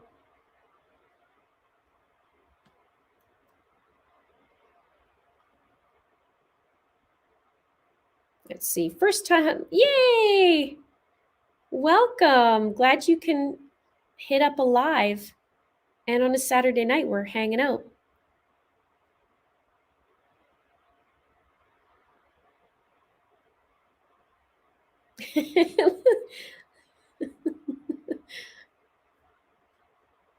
No, I'll get to the details.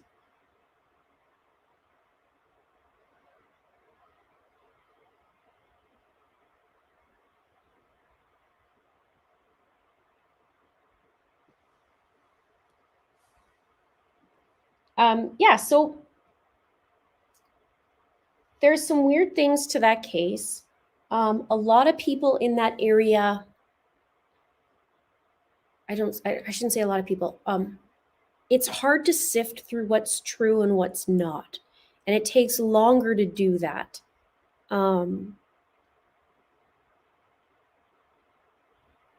What's interesting, and I don't know the details, but it's interesting after my Ken video, if you've seen it or haven't seen it, I received a letter, an anonymous letter, that talked about Ken being involved a while ago in a motorcycle gang called Satan's Choice. And Satan's Choice ended up molding into HA. It basically I wouldn't say disbanded, but it basically merged with HA. And so they're telling me that Ken was part of that. And so I did that in the video and talked about it. They also talked about people on the payroll with the OPP. And I had wondered, because there's some weird things going on. There's some weird things going on in that case. There's lots of weird things going on in that case. First, it is suspicious. Then they're saying, before the autopsy, no, it's a suicide. But there was so much blood in the shed where he died, where he was killed, that it is not scientifically possible for Justin to walk 15 minutes into a swamp. It's not scientifically possible. So, but yet a detective can announce that as a suicide before the autopsy. I find that I don't get it. I don't get it.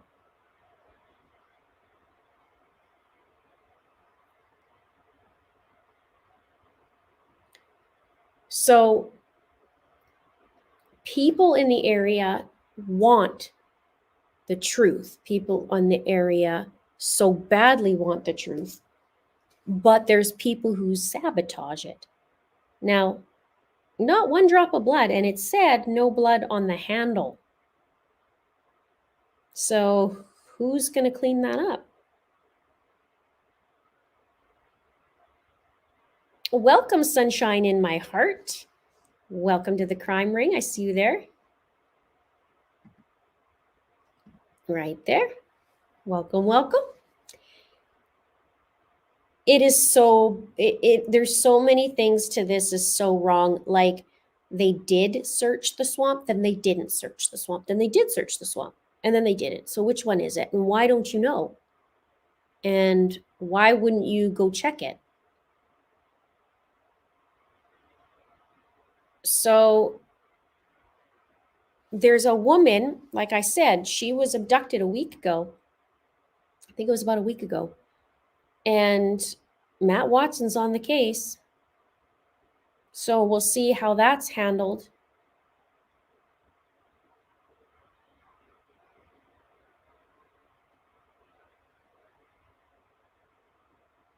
So there is somebody I'd like to bring on, and I'm hoping that we can work together, and maybe we'll see where that leads.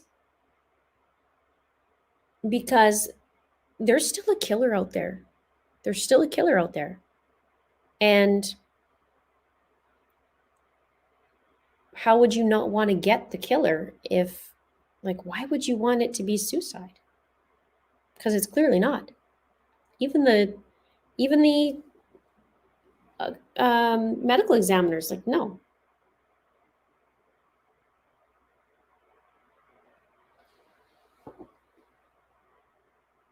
Hello, Norma.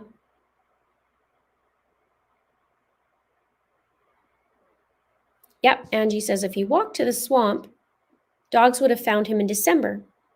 That's right. Maybe he was moved. Maybe he was moved.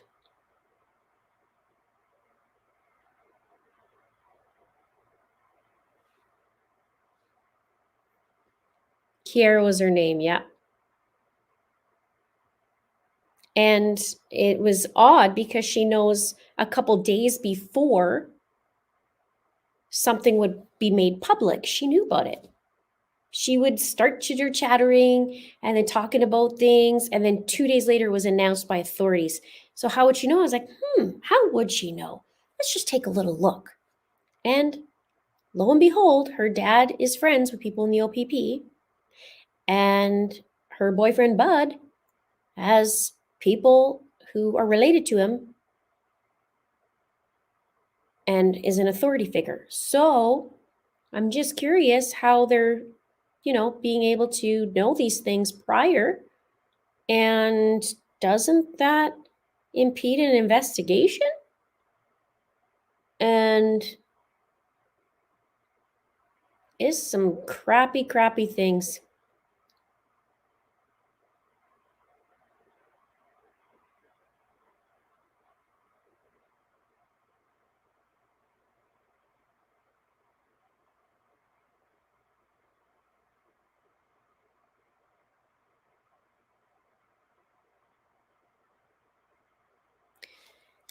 Sunshine in my heart. Let me know. Email me what happened because I've seen a couple things like this now.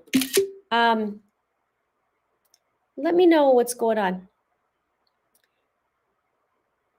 Yeah, it's totally botched. So it's very maddening. I'm angered. Imagine the family. There's such crap responses, and they actually contradict themselves. They say a suicide theory, and then they're talking about the neighbor being responsible. And so, which one is it? And when it comes to Lucas, I don't know. It doesn't seem right how he died either.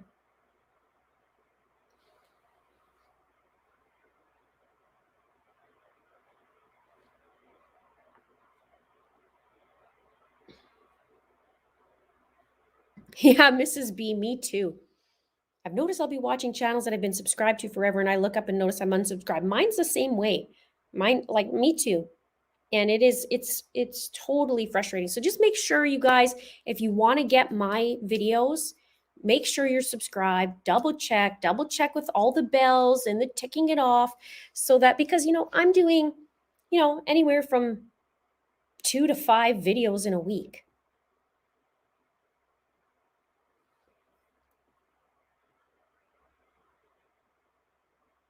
Gmail, it's a crime and a shame at gmail.com. Right here.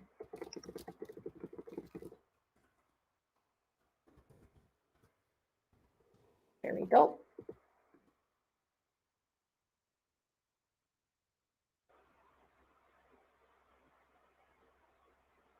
Yeah, so I mean, just double check. But yeah, Justin's case very much bothers me. I've already proved that that phone was in the house. I proved it. I proved it with the information and facts. I proved that that phone was in the house and it didn't move. And I proved with the Audible, and let's face it, who's going to listen to 24 hours of Audible all day? So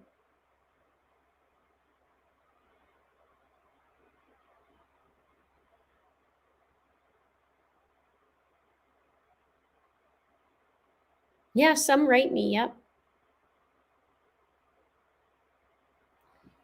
The frustration is real.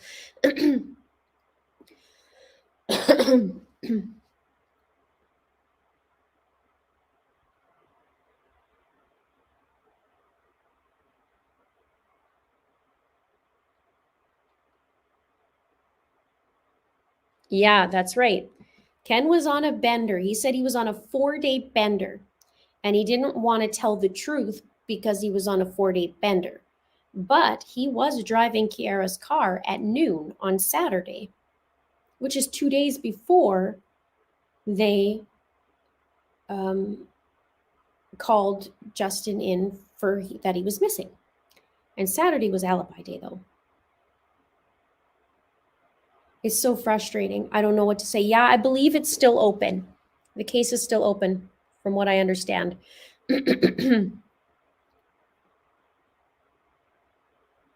And from what I'm told, that Ken did break the rules on his house arrest, but I don't know.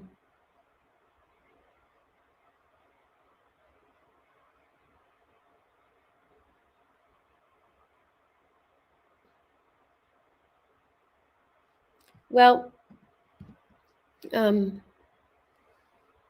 I wonder if he was listening to a book when he was killed in the shed and it was never turned off. Well, this is the thing. So I think from what I've connected was something happened to Justin on Friday. It was Friday.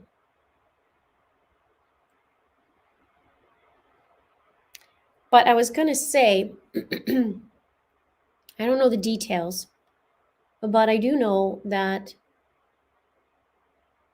I haven't covered Justin's case in a while, right? It's been a little while, except for when I did Ken's video. And I know that the family was waiting on a meeting back in September that the OPP was going to meet with them. And nothing happened. October rolls around, November rolls around, December rolls around. Oh, Linda puts something out about the OPP and Ken being part of a gang, potentially. All of a sudden, OPP wants to meet the family.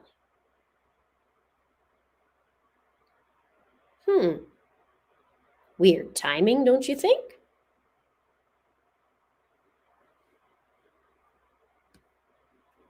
I don't know. Things are wrong.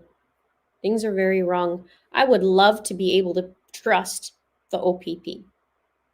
People in the area would love to trust the OPP. How do you not go after somebody when it's clearly not a suicide is so stupid. But yet they're going to sit there and go, yep, that's what it is. It's a suicide. So he just walked himself to a swamp that's scientifically impossible? Literally scientifically impossible.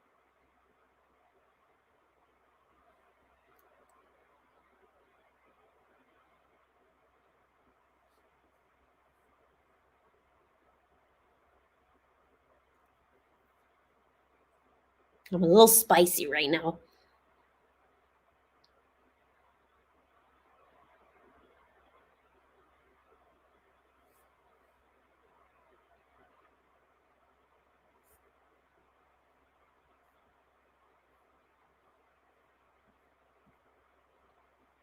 Yeah, they do need to clean house. So we'll see what happens. I have to step away and come back, because what can I do from here? I'm doing what I can. I've done what I can. And yet it's pretty insulting, really, to the family when you say that it's a suicide when clearly it's not. Even the autopsy. And if the OPP did not search the swamp when he was first missing, which is 1,000 feet away, then I guess you're not doing your job and protocols aren't being followed. A little weird. How do you tell a family that they will? Ontario Provincial Police. It's Ontario Provincial Police. How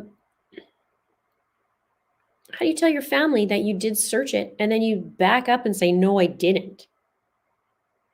Well, that's a lie right there. So how are you supposed to be trusted?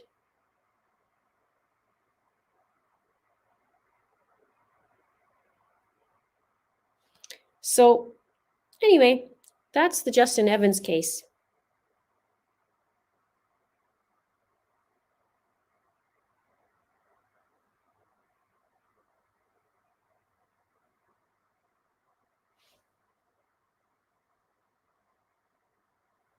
So I don't know what can happen now, but we're just gonna take it like it comes and add to it where we can and maybe relook.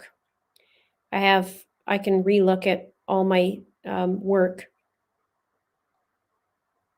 Yep, impossible. It's literally scientifically impossible. And what did he do? Wipe the door handle while he was walking out? Like, that does make no sense.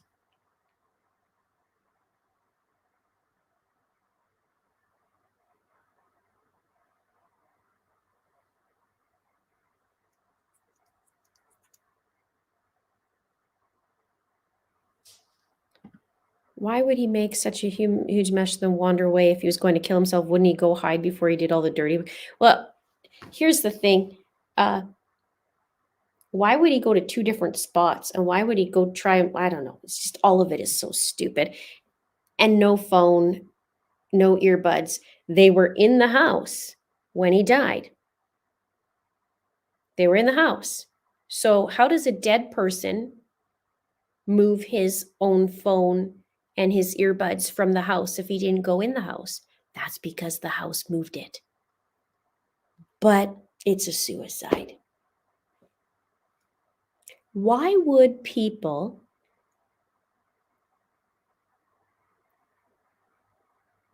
what's the word? Why would people position themselves in a spot where they could be in deep trouble if it was a suicide? So walk with me on this. So if he committed suicide, why would the family, anybody in that household, why would they bother putting themselves in a compromising position that would make them look like they could be part of this? If somebody killed themselves and you're a family member or friend or loved one or whatever, and you call the cops and you're like, oh my God, I think he just killed himself, right? I don't even know if they call 911. We don't even know if they called 911. We just know somebody was called and the cops came. We don't know. And why would you even put yourself in that predicament? Hell no. If something happened, you're going to get help, and you're certainly not going to lie about this, create an alibi, do all this, do all that, do all this. If somebody legit, honestly killed themselves, which he didn't. So then the question becomes, why is the household lying? Why are they getting rid of a phone and earbuds? Why is that? Thank you, sunshine in Arizona. A little spicy. Me too, Naya. Me too.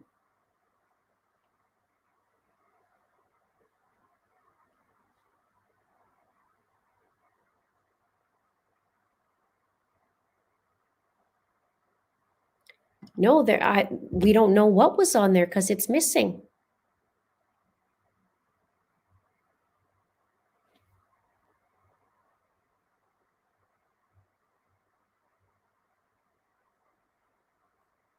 So bad. And then Bud wearing his glasses. Remember that?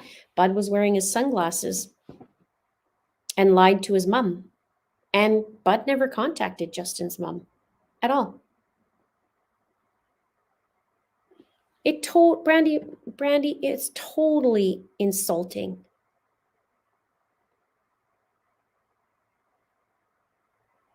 Yeah, so basically what happened with the sunglasses is 2 months, I believe it was that February mark, January, February mark, where Bud was seen in a picture with Kiara wearing Justin's sunglasses, his favorite pair of sunglasses, did not, first off, the family already picked up Justin's stuff from the house. So this was after they picked up the stuff, way after. And Bud had them. And Bud said that he bought them off of Justin for $60. These sunglasses are worth $40. And Justin had them for quite some time. So $40 like brand new, maximum. And Bud says he paid him for $60. And then he lied and said another thing that he gave them to him. Well, that was Justin's favorite sunglasses. Justin wasn't going to part with his sunglasses. But there was a picture, and the picture was with Bud wearing Justin's sunglasses. You can't even make this up. Not to mention that they took pictures of a riddled shed. That's your best friend. You're taking pictures of a crime scene like that? Why? Why are you doing that?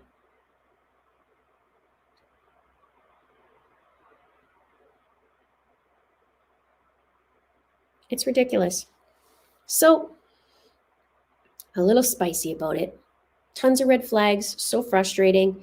Cops hiding things or lying about things. People who supposedly loved him in the household lying. Neighbor's dead, can't ask him, which just happens to be in the line of sight of where the shed was.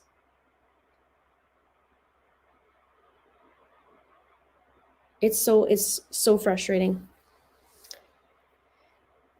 Yeah. And then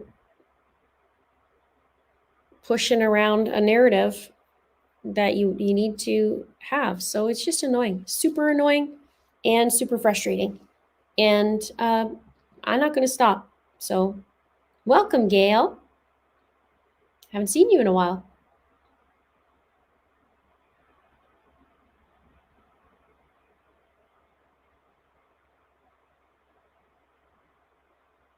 Um, yeah, there was some superficial cuts on his wrist. Superficial.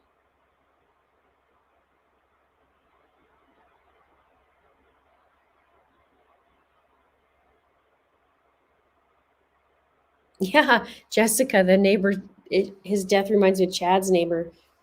What is his name? Eldon, right? It was Eldon, Chad's neighbor.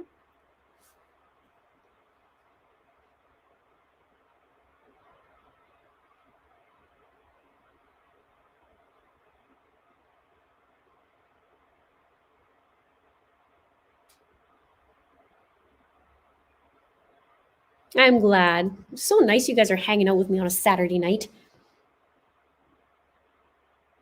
Yeah, coffee girl. Yeah.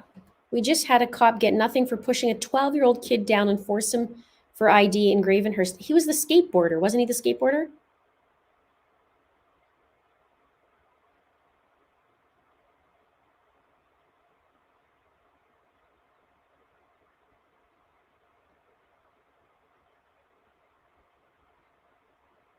No update on little Lena. I've been trying to find out. The last I knew is they were looking for her in a pond. Let me just check. Lena Sardar reaches the 1 month mark. Can you believe that? There's one. They're showing her in what she was wearing that day because they actually took a photo the day she disappeared. And I'll show you the photo. You can see her wearing like little bracelets there. That was the day she went missing. But that's it. There's no update. That's it. Just those.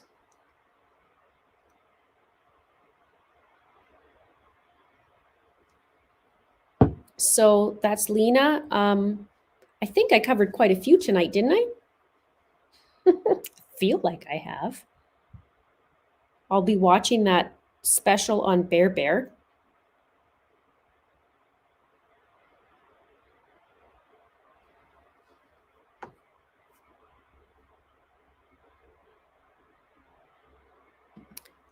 Boy Mom says Bud's girlfriend's just seemed overconfident this whole time. She may have some info on someone and is using that to her advantage. Yeah, she's did a lot like Letitia did. And every once in a while I get a little comment under my Justin videos. And it's very reminiscent of how she would talk. So I think she goes under a little alias.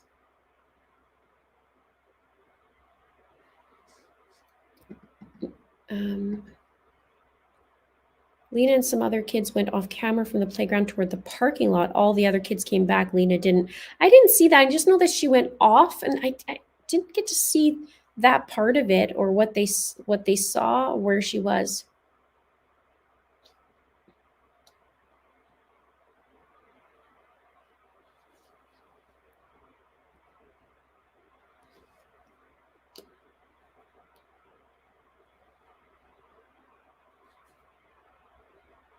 Yeah, so where are we at now? I think we've covered quite a few. Let me just look on my list here. Be sure to check out some of my other videos. If it's been a while, check out my Gannon videos. It's gearing up to be like time of trial, and I will do some before the trial so you guys can get refreshed, but go back and take a look, just refresh yourself, gear up for that. And also Heidi Broussard's case, and then we have of course Barry and the triangle, and I can't stop about the triangle, you know that.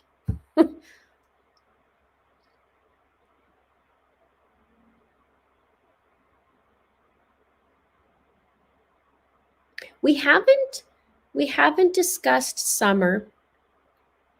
I don't know the updates quite on Summer Wells.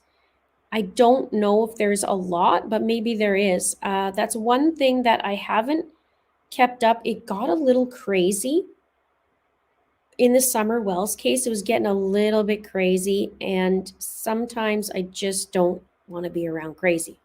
But it's crazy enough, you know what I'm saying?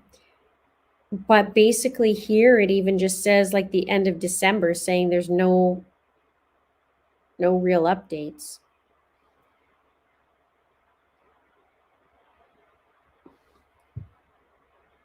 Yeah, they canceled Lena's Amber Alert.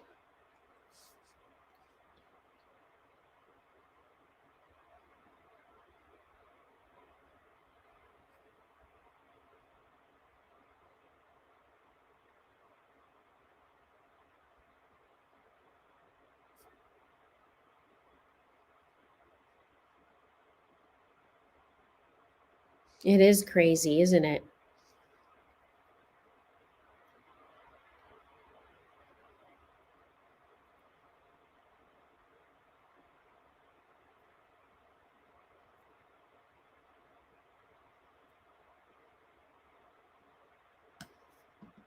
I asked my husband about a holiday basket. His reply, well, I don't know what that is, but I can try.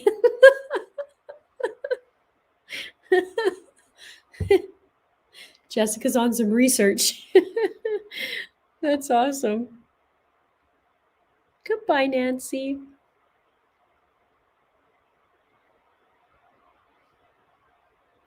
Yeah, there's not a lot of updates on that. I try so hard to, keep up on all that, and I just hope that there's updates. And it's so terrifying. It's terrifying that little kids are just vanishing and people are vanishing. Let me read you this with the girl who is gone from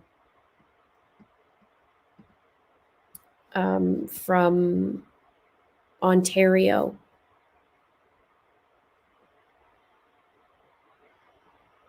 She's 37 years old. Her name's Elnaz. Oh boy. Hashtamiri. Hopefully that's how you say it. Police say the suspects, three black men, fled in a white Lexus RX. The three had claimed to be police officers with a warrant for her arrest. They were dressed in police gear, but not actual. Oh, now this one says not actual police uniforms. When the homeowner became suspicious and tried to call 911, he was overpowered and Elnaz was abducted. At press conference held at OPP headquarters in Aurelia today, Detective Inspector Matt Watson said police established the tip line and the social media hashtag Bring Elnaz Home in the hopes of gaining tips from the public that will lead to her being found. Anyone with info is asked to call a tip line or the OPP non-emergency number. And then the number. She was taken on January 12th, so 10 days ago. Three guys came and kidnapped her. Took off in a Lexus.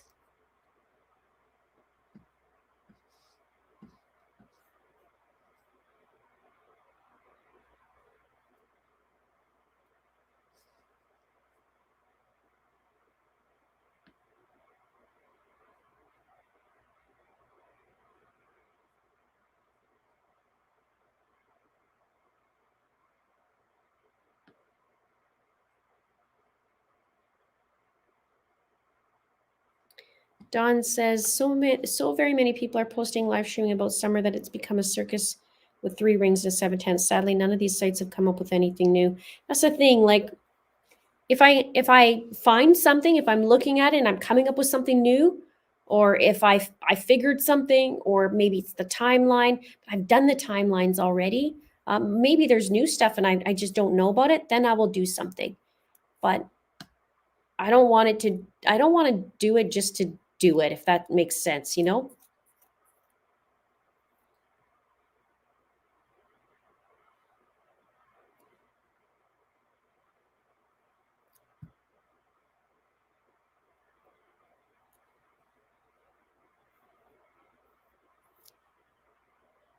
Hey, Bean, nice to see you. I'm good. How are you?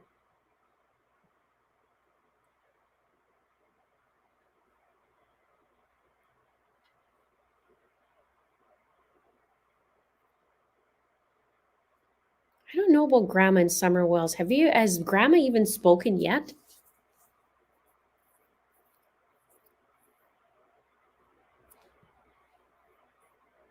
One thing I noticed, Muskoka Mama says, well, at least he established a tip line and a hashtag for, I wish he had done that for Justin. I was looking at a couple things this week, and you know what I noticed? There wasn't officially anything on the Twitter page of the OPP of Justin being missing. There was other people, but there wasn't Justin. I find that weird. It's like it never happened. And they did ones like so and so's missing, so and so's found, so and so's missing, update, we haven't found so and so. But with Justin, there wasn't it. I didn't see it. I was scrolling through and I was like, isn't that interesting?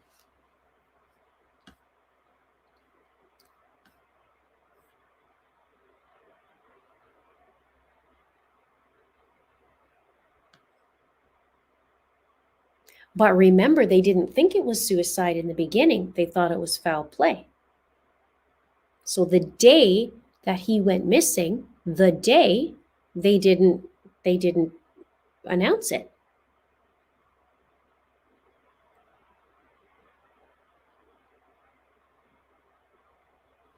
Grandis chatted on Facebook to a couple of people. She hasn't given an interview yet.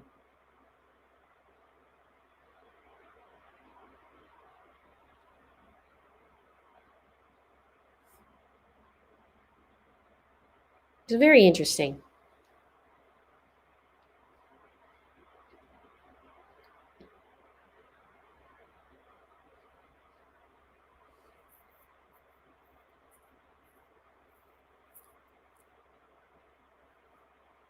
This is a good point. Juana Ferry says, I think because they had already concluded Justin had passed with the amount of blood found. Yet how does a person, but don't forget, he still walked to the swamp.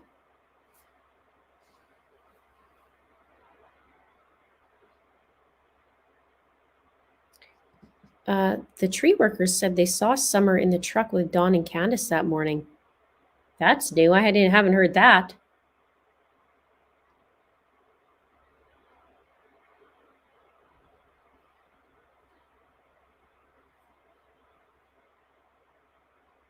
You guys are all hanging out with me, all 1,400 people of you. Don't forget to click the like. You guys want to keep me doing these live streams. Click the like, give some support. I really appreciate it. It's been wonky lately on YouTube.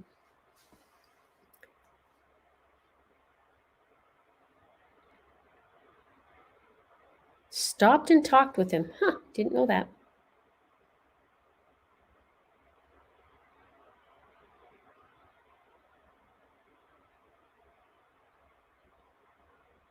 It's a mess. It's truly a mess.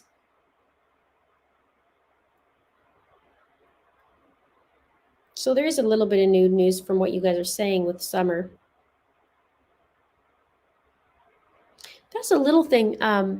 With Summer Wells, if you look at little Michael Vaughn, they almost look like they could be brother and sister. Like I'll show you him again. There's some pictures. There's another picture. Maybe I don't have it here. I might not have it in this one. And he looks like it could be Summer's brother. Isn't that? I mean, kind of. And they're same age. This is the pictures of when Candace did pictures on Summer's, like with haircuts, I guess, what she would look like with different haircuts. She was playing around with an app, I guess.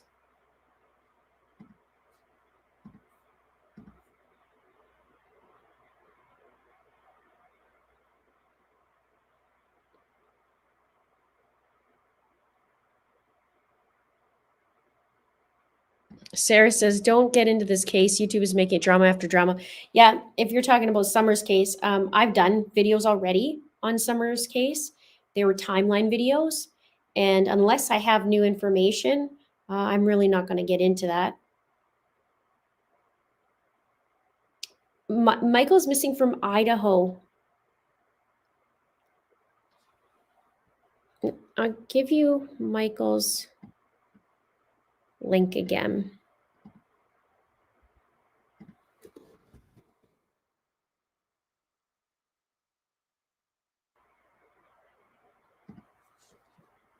There you go.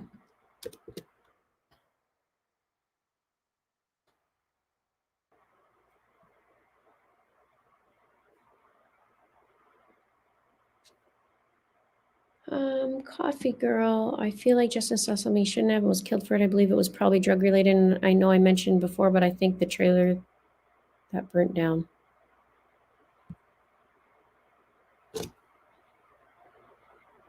Yes, Lori. Yes. I just finished gathering the links. I'm starting to script it. So next week, I have one case that I really want to do this week. And then the other updates and whatnot, because we have Barry in court on Monday, Barry in court on Tuesday, plus the videos I'm gearing up for, plus sometime this week or next week, I'd like to get my special guest on, and then it's Trina Hunt.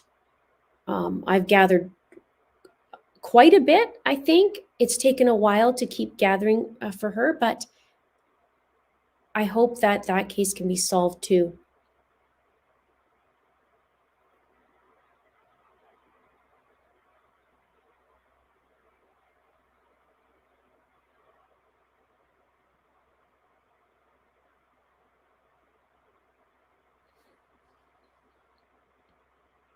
Hello, Jackie. Nice to see you.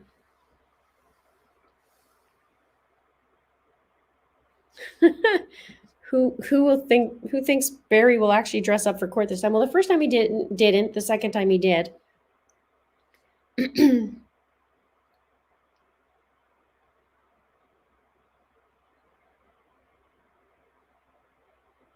Christina says my nails are done exactly like yours.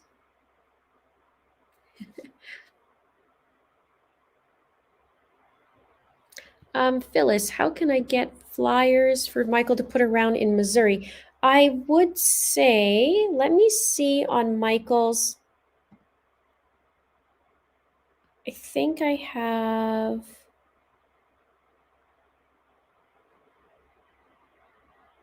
I just have the phone numbers. I'd have to see. Maybe I'll find that out from Brandy, from Michael's mom, and then I can figure out that.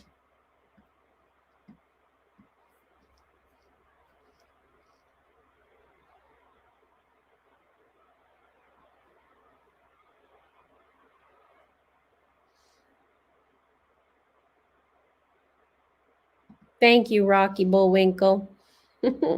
I do try. I have a lot of details. I do try. Takes me a little bit longer than the average bear, but and I script my videos too, so.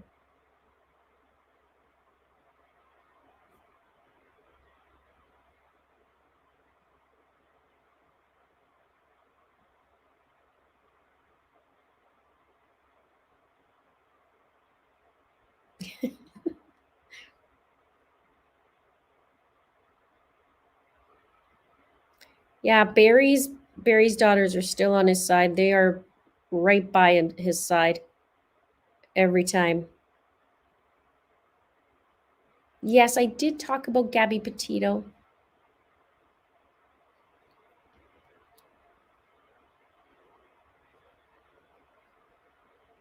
Yes, Fruitland, Idaho. Very small little town. And Michael just basically vanished. They were looking for 2 vehicles and 2 people, separate people. And one of them they identified of the people, and one of them they identified the vehicle. But there's another vehicle they didn't identify yet, and my understanding the other person that they haven't identified yet.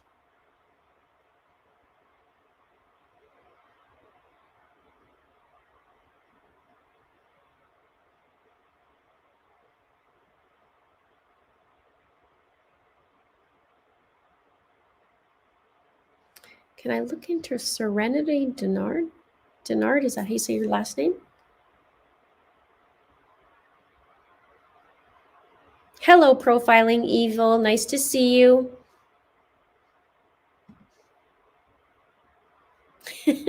Hello. It is near the highway. But small little place. Unfortunately, when I was looking up all the offenders in the area, there was a lot. There was a lot. It's like 23 in the surrounding area. I hope to God that's not the case. Hello, Jackie. Love your channel from Oklahoma. Hello. Thank you so much for the super chat. I appreciate it. Thanks for hanging out with me and 1,400 others tonight on a Saturday night. I hope you guys are having an awesome weekend. I was saying in the beginning, maybe I'll show you guys because there's some people that are with me from the beginning and some just popping in. I was at a place called Banff, Alberta. And if you haven't seen that or if you never heard of it, take a look at that. It's like a little mountain town, really reminds you like Colorado. But they have a snow festival. It was canceled, but there's sculptures and stuff. And usually there's a lot of sculptures, but because they canceled it, there's only a couple sculptures. But when you walk in town, this is all made out of snow and is carved. And it was my highlight of my night last night. Look at that. Is that not the coolest thing? Look at, you can see the gates. You can see how big that thing is. And is like a little kid blowing. And when you look closer, you might not be able to see it. But even in the snow, you could see that they carved like little snowflakes. Is that not the coolest thing ever? It made my night. Completely made my night.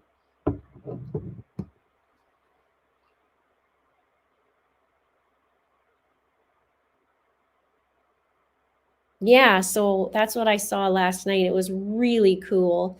And we walked in Lake Louise, which is right near Banff as well. And you can see a frozen waterfall. So that was kind of neat. That was the longest I walked in a while because I hurt my butt. It's not snowmobiling, tobogganing.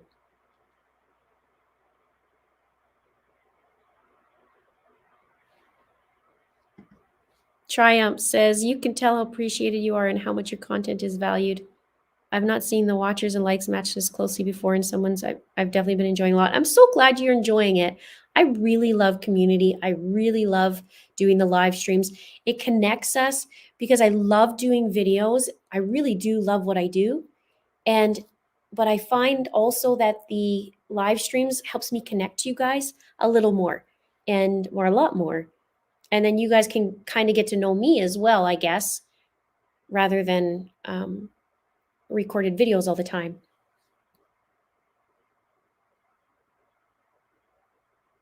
You like the, yes, cool. Hey, aren't those neat? Thank you, Kathy. I appreciate that. I do work hard. I do appreciate that. Sometimes it gets really tough. Oh, love, love, love Lake Louise. Yeah, it's cool. It's a cool place. We just went overnight.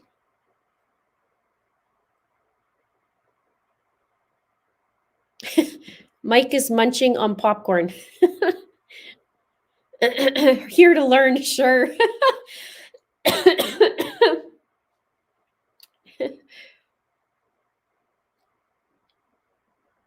You guys are very, very sweet. I appreciate every single one of you. Very sweet.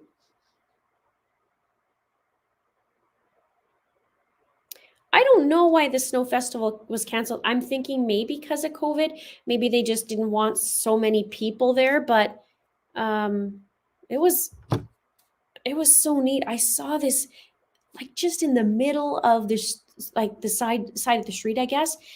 What is that? And I loved it. There was other little things too. One guy made like it's gonna turn into a sheep, but when I went there, he still had a couple more hours to go. You see how it's all blocks? So he said it was 15 blocks of ice, and each block is 300 pounds.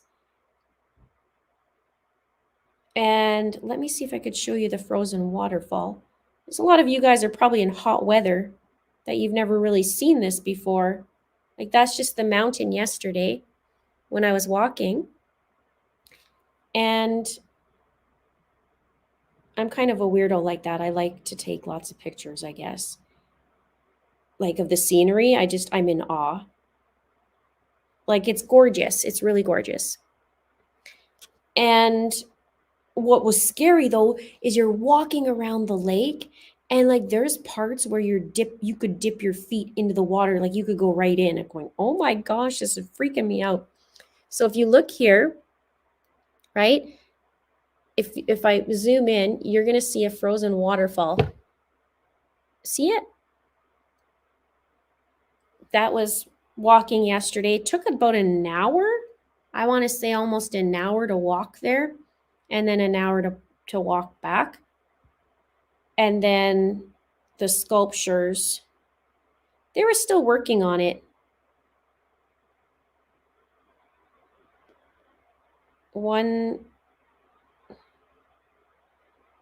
let's see. See, like here, one of them you could see they're like little tobogganers, and then right beside it, I took a picture of the mountain beside. It's like the little, just right in the middle of town. You guys got to check it out.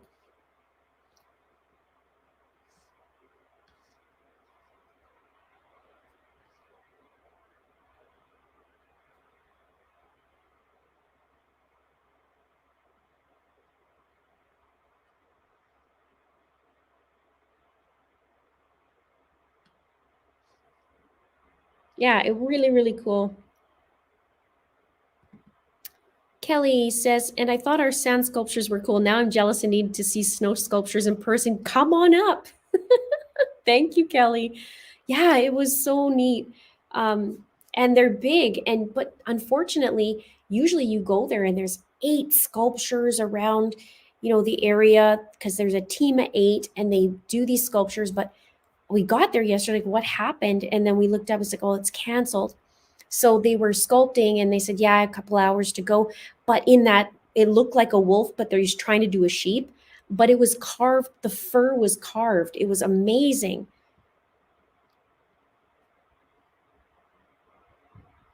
What's the white stuff currently over 100 Fahrenheit here? Well, wish that was here.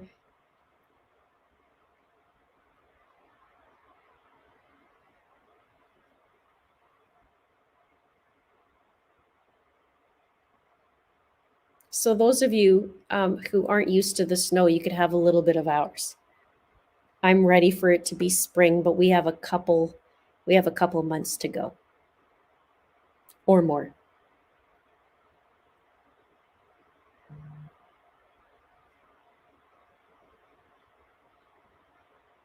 Oh, never seen snow in your life. Holy moly. That's all we see. Tammy, Linda, have you experienced a personal tragedy? What made you create this channel? Really interesting question. Well, first, I got into true crime, I think when I was 16 or 17. It was when the O.J. Simpson trial was on. And me and my dad would talk about it all the time. This is back in the day where it's, just internet was starting. So you're hearing it on the news all the time and you're watching the trial. And then I followed lots of cases over the years. Right before I started my channel, I did have, I would say, I think it was four people and a pet died within a couple months. And one of them was my brother-in-law, which is still sketchy to this day that I'm wondering how he actually died. Um, it was just a lot. I don't know. And then I decided I've always been like truth and justice type of girl. I wanted to be a lawyer when I was just getting out of high school, and then I didn't. I ended up getting married, I guess. No, a couple years later, I got married, but it ended up not happening for me. I didn't become a lawyer. I wanted to be a criminal lawyer, and I wanted to be a prosecutor. Surprise, surprise. But didn't happen. Life happened, had babies, and then always truth and justice. I stand up for the underdog, and I stand up for people that I don't know. It's just always been like that. So then one morning, I was following Heidi Broussard's case, and I'm just going to flick on the camera. I'm just going to try it, see what happens, and then boom, here I am. That's what happened.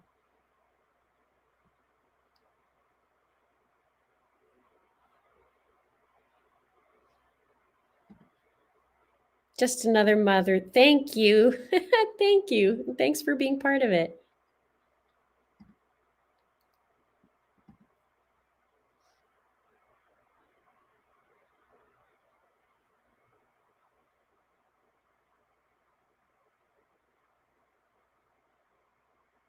It was freezing cold here. It was minus 45 well, with the wind chill, it was minus 45 at Christmas. And for those of you who don't know what that is, basically think of like your freezer and then times it by, I don't know, 30. It's so bad. It's so bad.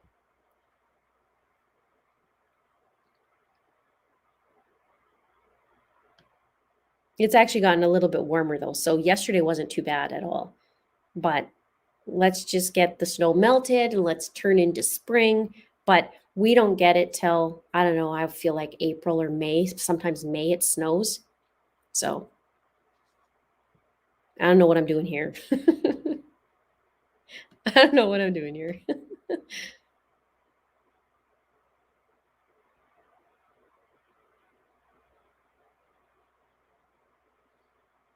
What we call a white rain.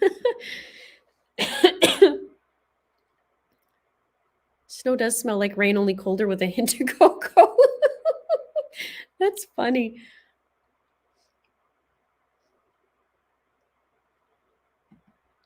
And any name, any name. Thank you very much. Thank you for the super chat. I appreciate it.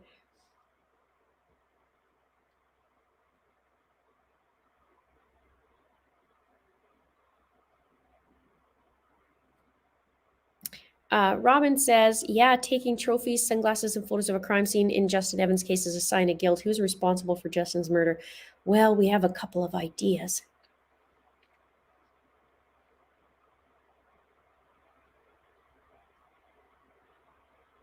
Joe says, I had planned on law school after the military, but chose to get married instead, ended up working my life away. Well, I can understand that. That's what I wanted to do, was go into law, and I don't know, just life happened. So here I am. I'm doing it differently, but I love it. I couldn't imagine not doing it. Even though sometimes I need to take a little break because it's, it can get much, right? Like, out of 1,400 of you tonight, how many of you find that you have a hard time sometimes falling asleep or sleeping because of these cases? Or just in general? Penguin says, I like the scripted videos better. Yeah, some people really like the videos. Some people really just want to chill and hang out on us on, a Saturday night in live streams. Everybody has their jam.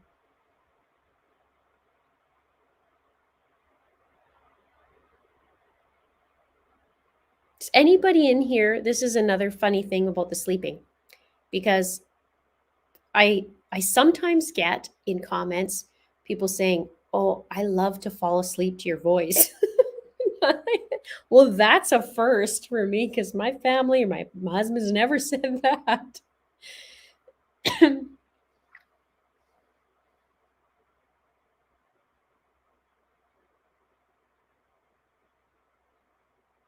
Yeah, a lot of people have hard time winding down.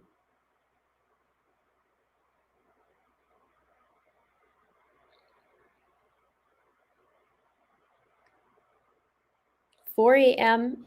in England and wide awake.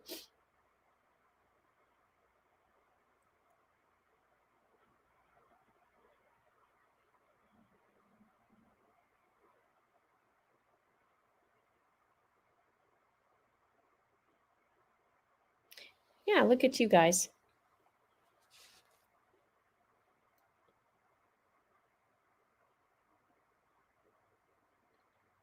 Yeah, a lot of people say that they have issues or they just, it worries them. I know in the past with some cases, like Justin's case, Gannon's case was a case that when I picked it up, it was in real time. So like he's missing now, what can I do to help? And that case was hours and hours and hours and middle of the night and oh my gosh, where is this little boy?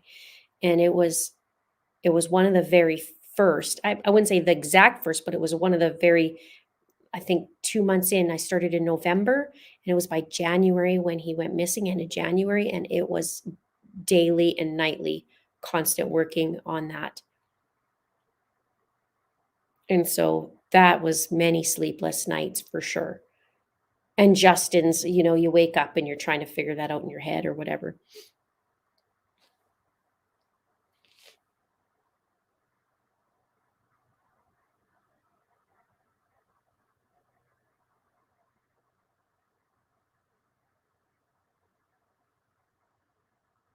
Yeah, his case is still frustrated. It's so sad.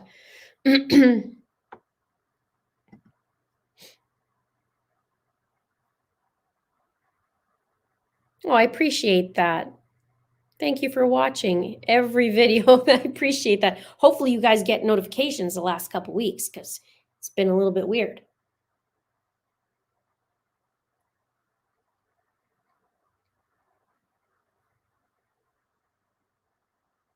Breaks are good. Now, one day felt good. Now there's work to be done all week. And then I'll try and do another break. That's my thing for 2022 is I need to take more time for me. So it's hard because I'm a type of person. It's like, I don't know, I just get it done. And sometimes it's like, no, I gotta remember to take time for me, and that's healthy instead of work, work, work, work, work.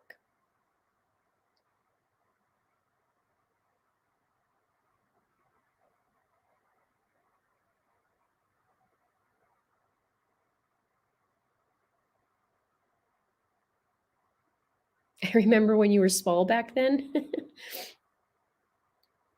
You remember my yellow wall? I don't have a yellow wall anymore. I painted it. Look. Oh, not yellow anymore. Did you guys see my chitter chatter video? I talked about it earlier tonight, but I'm not going to talk about the topic, but a lot of you guys like, "Oh my gosh, I love your background," but it's super secret. That's actually just the background and I just brought it out in front. So it looks new, but it's like the same background.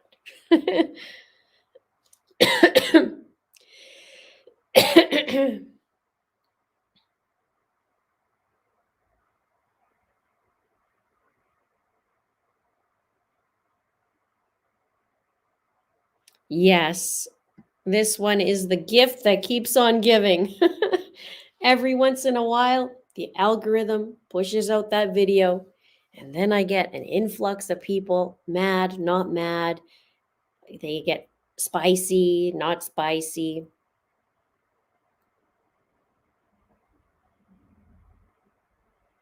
Yeah, when I picked up um the Valo case though, it was a couple months in, which is crazy because it feels like I started from the beginning, but I didn't.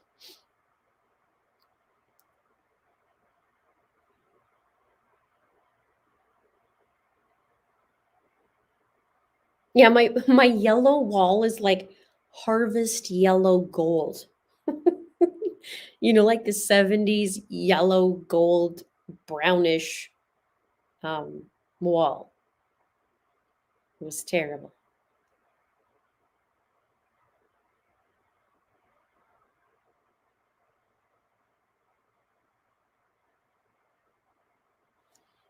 Yes, this is so important. Taking care of myself, especially when I put everybody else before me since I seek to help them first, is so important. This is something that I'm learning. It's something I'm learning too, is I gotta take some time for myself and fill my cup weekly.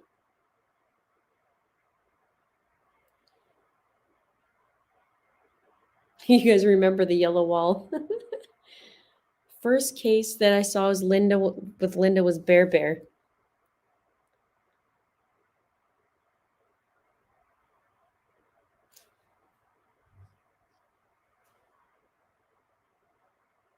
The baby poo color, yes. Yes, that one. Yeah. Yep, that.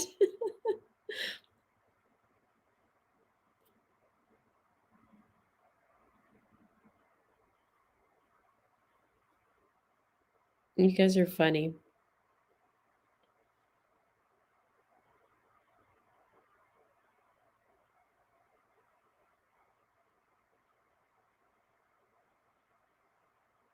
Destiny says, hello, do you help with guidance for a case that has to do with victim? Yeah, you can email me if you want to chat at it'sacrimeandashame@gmail.com. My very, very first video was in the Heidi Broussard case. That's the one where her best friend kidnapped her and her daughter, newborn baby, and ended up killing. So Megan is the best friend who killed Heidi and stole her baby and pretended to be pregnant and stole the baby. She still hasn't gone to trial. And every time I check, every single month, it's pushed off. So she's supposed to go actually January 27th, is it? 27th, same day as Chad DeBell.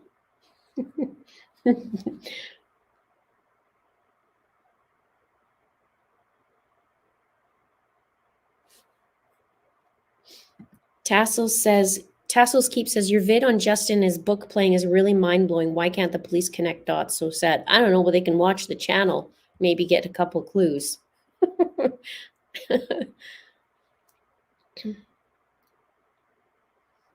Thank you. Don't worry. Thank you. I do my best to figure it out.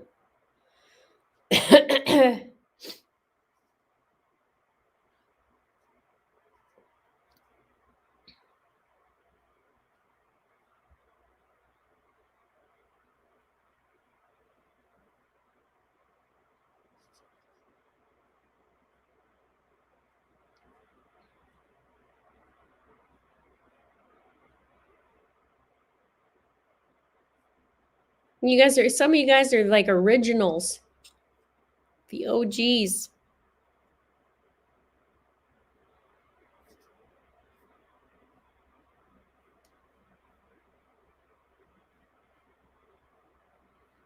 Daybell. Daybell.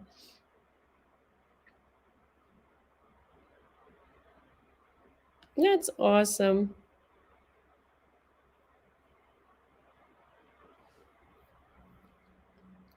Have I ever been contacted by the police? They have not contacted me.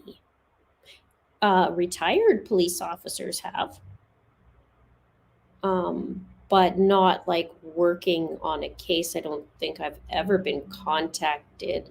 I've contacted them. There's non-muffler guy again. He's busy.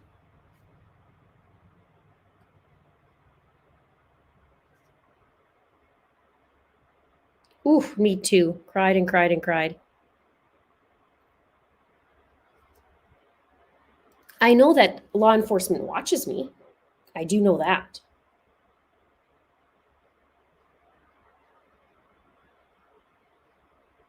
You guys are awesome. What a bunch of awesome, awesome people.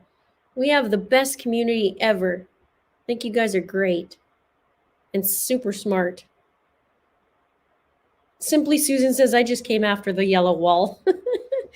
Thank goodness I got rid of that.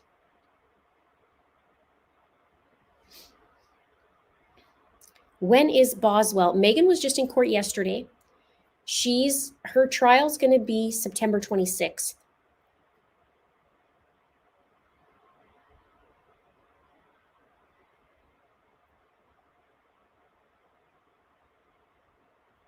Yes, I've been contacted by a person I made a video of. Yes.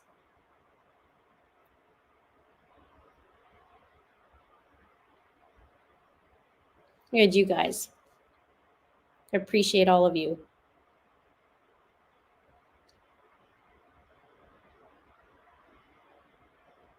And Christina says, my boyfriend is an officer and he watches with me a lot of times. That's good.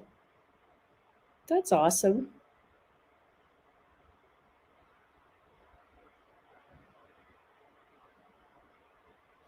Oh yeah, Peyton Houston. Dog Mom says, I started on the one with Peyton. Wow. So nice. I do work hard.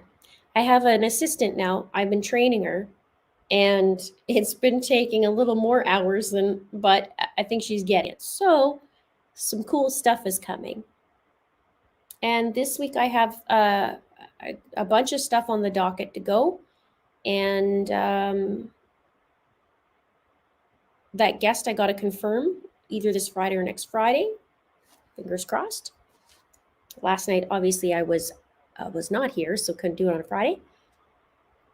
And the chitter chatter, I'll be testing out a few different things. You guys will notice I'm testing different things, like, different formats, different ideas, change of backgrounds. I just feel like doing it. So just bear with me and say, oh, that's Linda testing some stuff. Some things will work. One of the things in my shopping cart killer case I did is I added music and I did a couple different things. And you might think like, I don't really like the music. Like some people said, no, I don't like it. Some people say, yeah, I love it. So just me testing. It's not that I'm going to do it all the time, but every once in a while I might just do that added extra something, to it.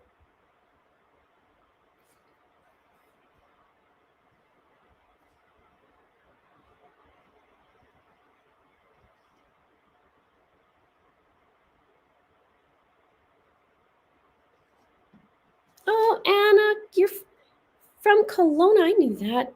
The program is awesome because you know how to make it that way. Classy, truthful, and fun. Aw, thank you. You know what? I love Kelowna. I might be going there in April just to do a little visit. End of April. I love Kelowna. That's my jam. If I can get out there, I'm gonna move there. Except for the prices in housing is ridiculous right now. Yeah, Megan is still in jail, still moving slow, January 27th.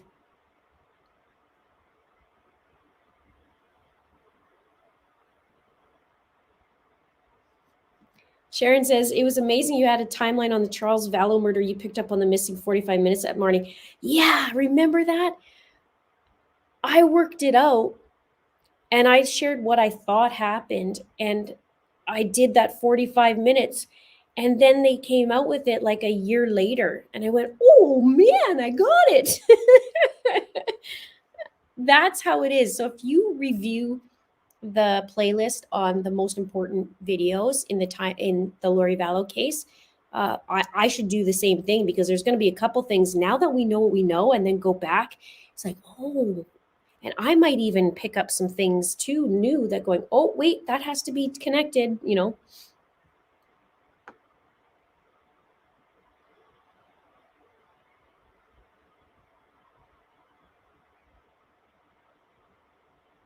I liked the chitter chatter. Good.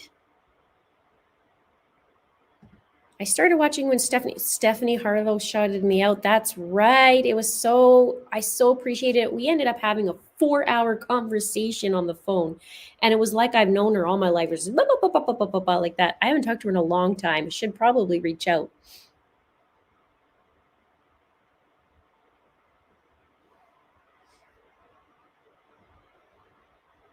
Oh, I liked the music because it was loud. I went to like 7%, just enough. And some people said I still listen to it. It bothered me.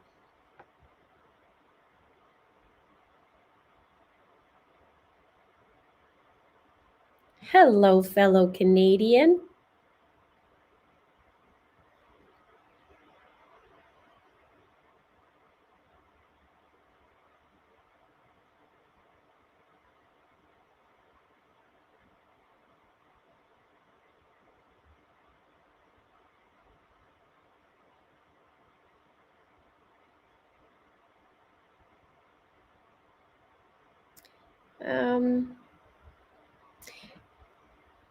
Is that on Little Dylan?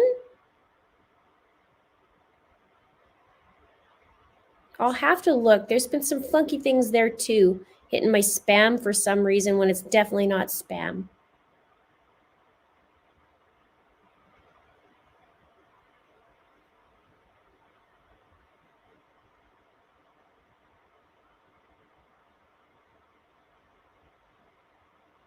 Mm.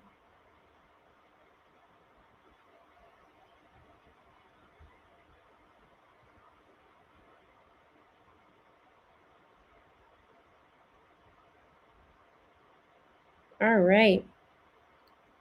You guys are awesome. What a great night. Hey. Did I see the Suzanne Morphew case? No, for on 48 hours. I have it recorded. So in 7 minutes it'll be, I think, is it only an hour long?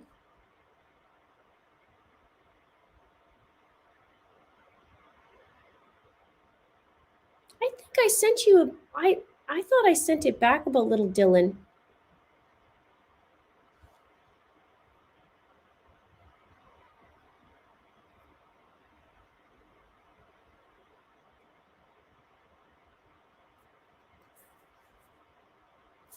Love that. Okay, my butt's starting to get numb.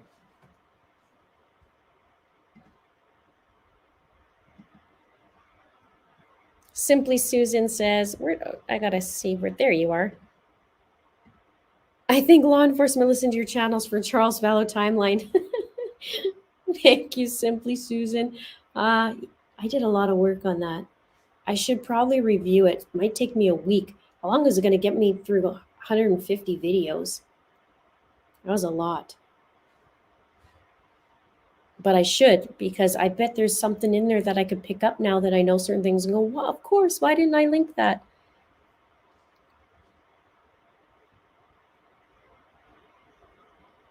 Super props to the mods. I see that. You guys are awesome. I appreciate you guys. You know how much I appreciate you. You have my back.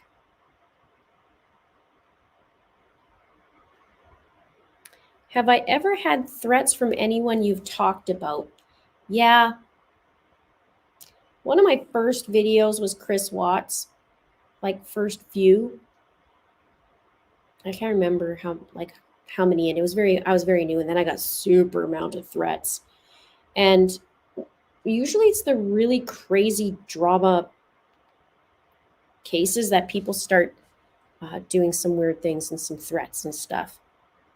And even some YouTubers. So it's kind of weird. A little bit of a crazy genre. Bella Luna, I haven't seen you in a long time. Hello. Happy New Year to you.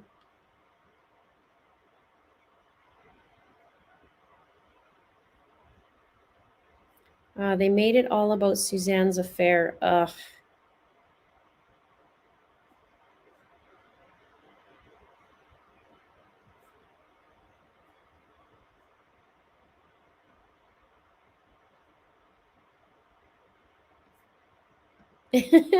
Started traveling investigation team. We're going to get a bus.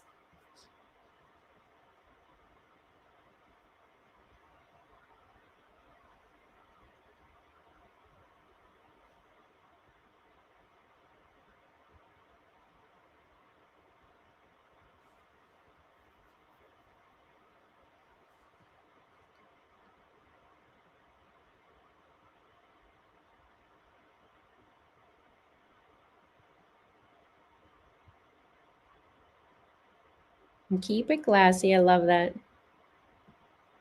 I do my very best. No drama. We don't want that, right? This is a safe spot. And that's another thing. My mods are amazing. They filter out the crap too. And so that we have a safe spot, right? We can just hang out, chill out on a Saturday night, and don't worry about that. Just have fun. Sometimes I get silly and have like we joke about all kinds of things because sometimes you need that balance, right? You talk about true crime, you talk about these little, you know, details and get a little spicy. And at the end of the night, we can just chill out and joke around and have fun and just be human. And I think we need a little bit more of that. We need a little bit more fun. I think everybody needs a little bit more fun, clearly. And yeah, just do something that do a little more that something that makes you happy, and that we can just chill out. And meeting people is so neat. And I don't know, I feel like it's a safe spot here.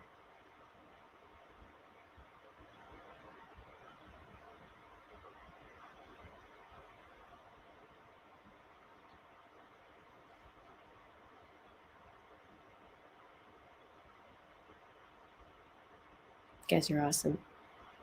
So much love today.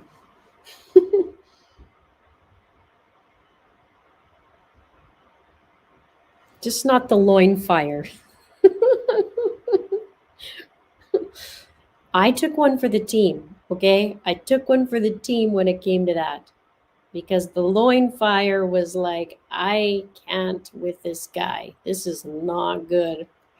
It took me 2 weeks to do the video. I kid you not. This was 2 weeks in the making, going, how am I gonna do this video?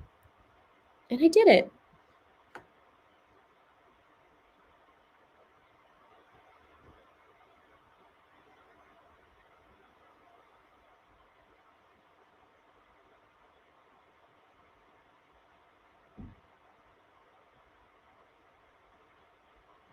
It was so hard. It was like, okay, warning, don't eat your food. Don't chew. Put your stuff down. Put your popcorn down. Put your food down because you're going to get sick. And I warned you.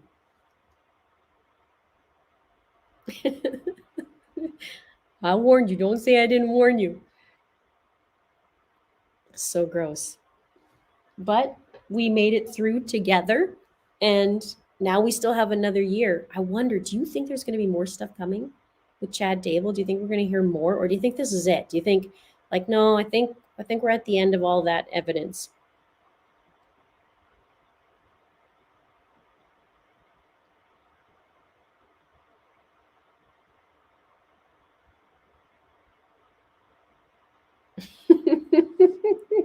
It certainly should have.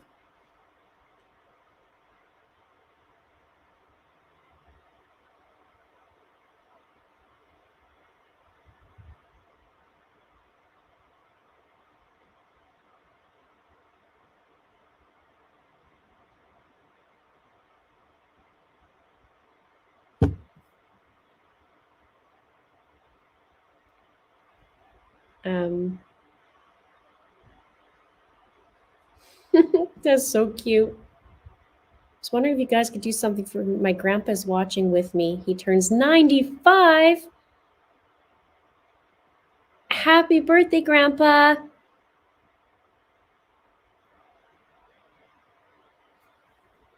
I'll give you a little heart. Happy birthday, Grandpa. That's awesome.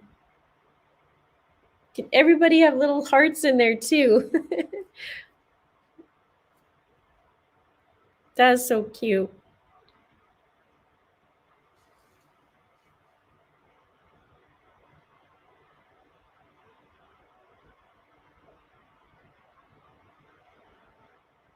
Look at all the hugs too. Everybody's giving happy birthdays in the comments. Look at that. That is heartwarming.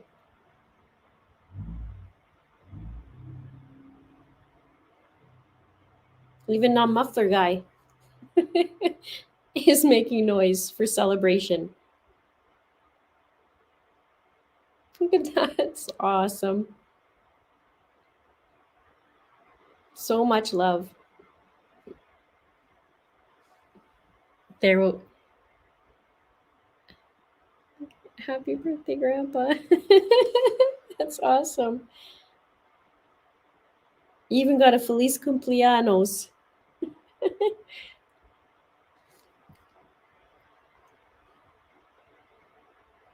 I love it. Thank you guys for doing that. That makes my cheeks are starting to hurt. That's how smiley I am. My cheeks are hurting.